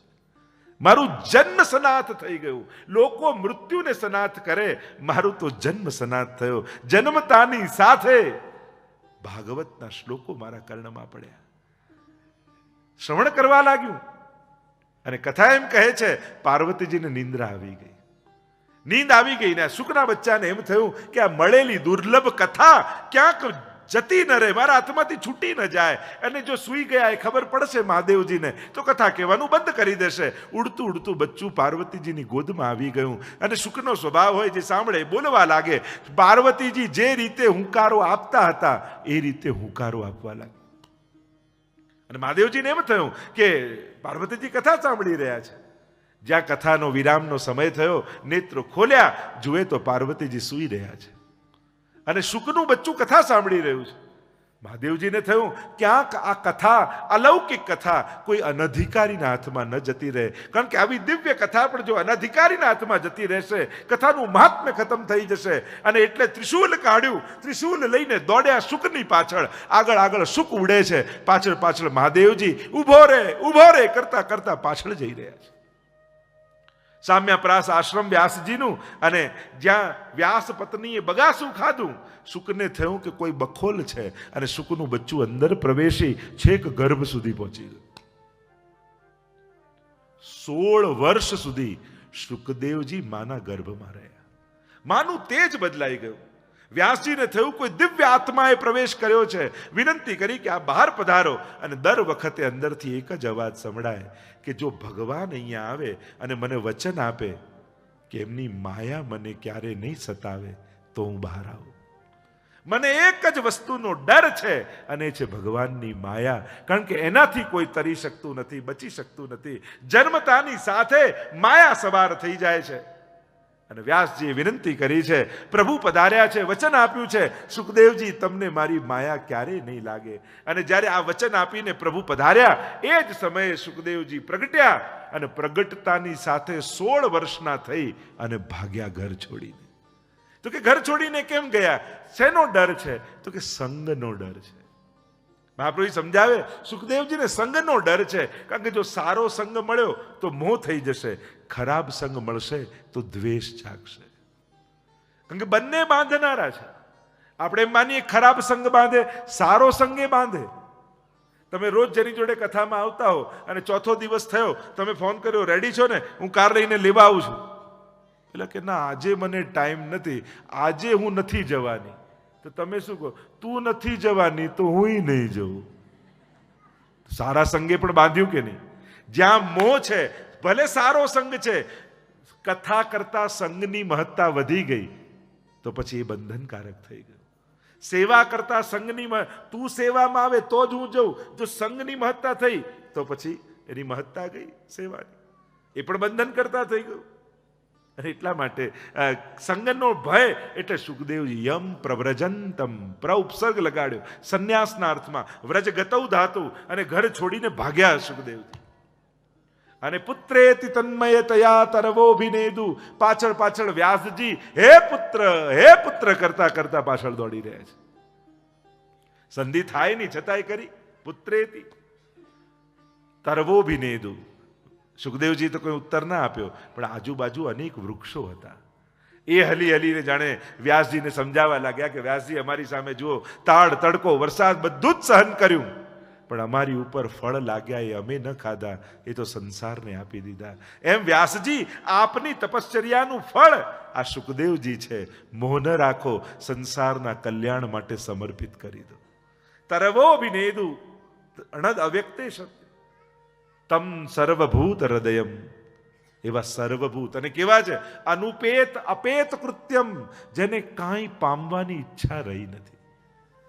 તમે જેને કાંઈ મેળવવાની ઈચ્છા ન હોય એને શું આપીને ખુશ કરી શકો? કોઈ પામવાની. અને જનોયાદી સંસ્કાર પણ જેના થયા નથી, દિગંબર છે. કહેવાય ને બ્રાહ્મણ પાસે, દરેક બ્રાહ્મણ પાસે 4 ગાંઠ હોય, ચોટીમાં, ધોતીમાં, પોથીમાં અને જનોઈમાં. આ તો 4 ગાંઠોથી મુક્ત છે. નથી ચોટી, નથી પોથી, નથી ધોતી, નથી જનોઈ. દિગંબર છે. દિશાઓ જ જેના અંબર છે એવા સુખદેવજી.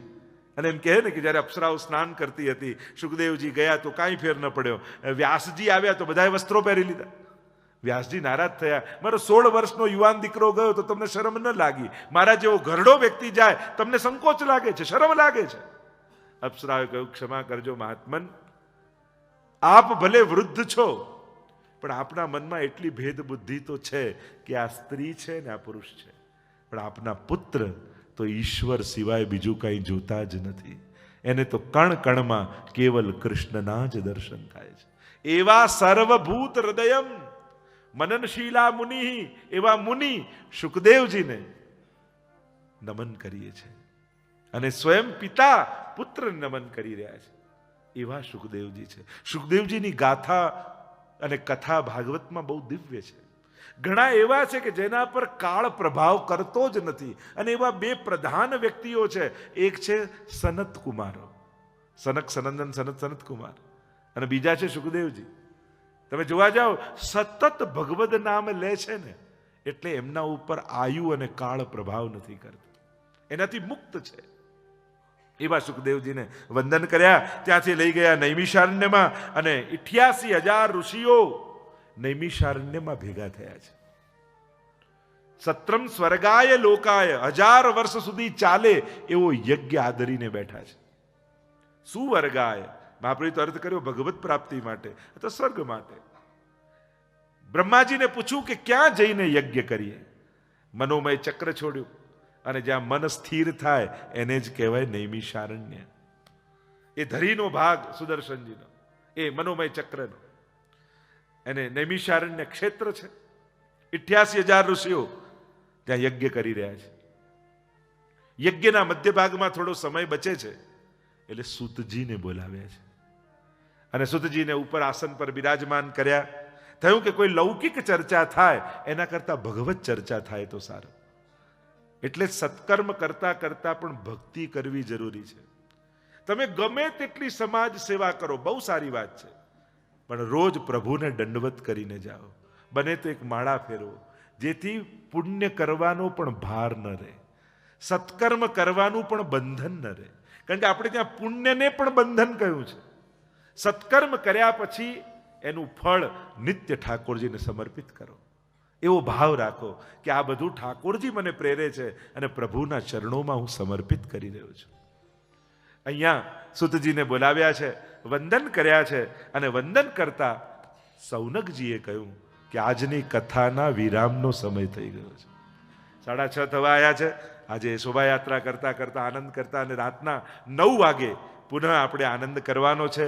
એના પૂર્વ 84 માળાજીનો સુંદર મનોરથ થવાનો છે. તો આ 7 દિવસ ખૂબ અલૌકિક ભગવત ચર્ચાઓ થશે. બધા જ મનમાં જાગેલા પ્રશ્નોના સમાધાનનું નામ એ શ્રીમદ ભાગવત છે. તમારે પ્રશ્ન પૂછવોય નહીં પડે અને તમારા મનથી તમને ઉત્તરો મળતા જશે. જીવનમાં સમાધાનની પ્રાપ્તિ થશે. ભાગવતના જે 5 ફળ છે એની તો ચર્ચા આગળ આપણે કરીશું, પણ આજની કથાને વિરામ તરફ લઈ જાઉં. 7 દિવસ વિવિધ પ્રકારના દિવ્ય મનોરથો, ઘણા રાતના પ્રસંગો પણ છે અને સુંદર નાટિકા, નૃત્યમ મધુરમ એનો 9 વાગ્યાથી કાર્યક્રમ આજે થવાનો છે. એનો આપણે આનંદ લેવાના છીએ. 84 ભક્તિના ભાવથી, કારણ કે ભક્તિના 84 પ્રકાર કયા છે અને 84 પ્રકારની ભક્તિના ભાવથી 84 માળાજીનો મનોરથ છે. એટલે કે એના દર્શન માત્રથી 84 પ્રકારની ભક્તિનું દાન ઠાકોરજીએ દર્શન કરનારા જીવને પ્રાપ્ત કરાવે. એવા ભાવ સાથે આપણે 84 માલાજીના મનોરથના દર્શન કરીશું. તો આજની કથાને વિરામ તરફ લઈ જતા બોલો ગોવર્ધનનાથ કી જય, વલ્લભાધીશ કી જય, શ્યામ સુંદર શ્રી અમને મહારાણી જી કી જય, ભાગવત ભગવાન કી જય, ગોપાલ લાલ પ્યારે કી જય.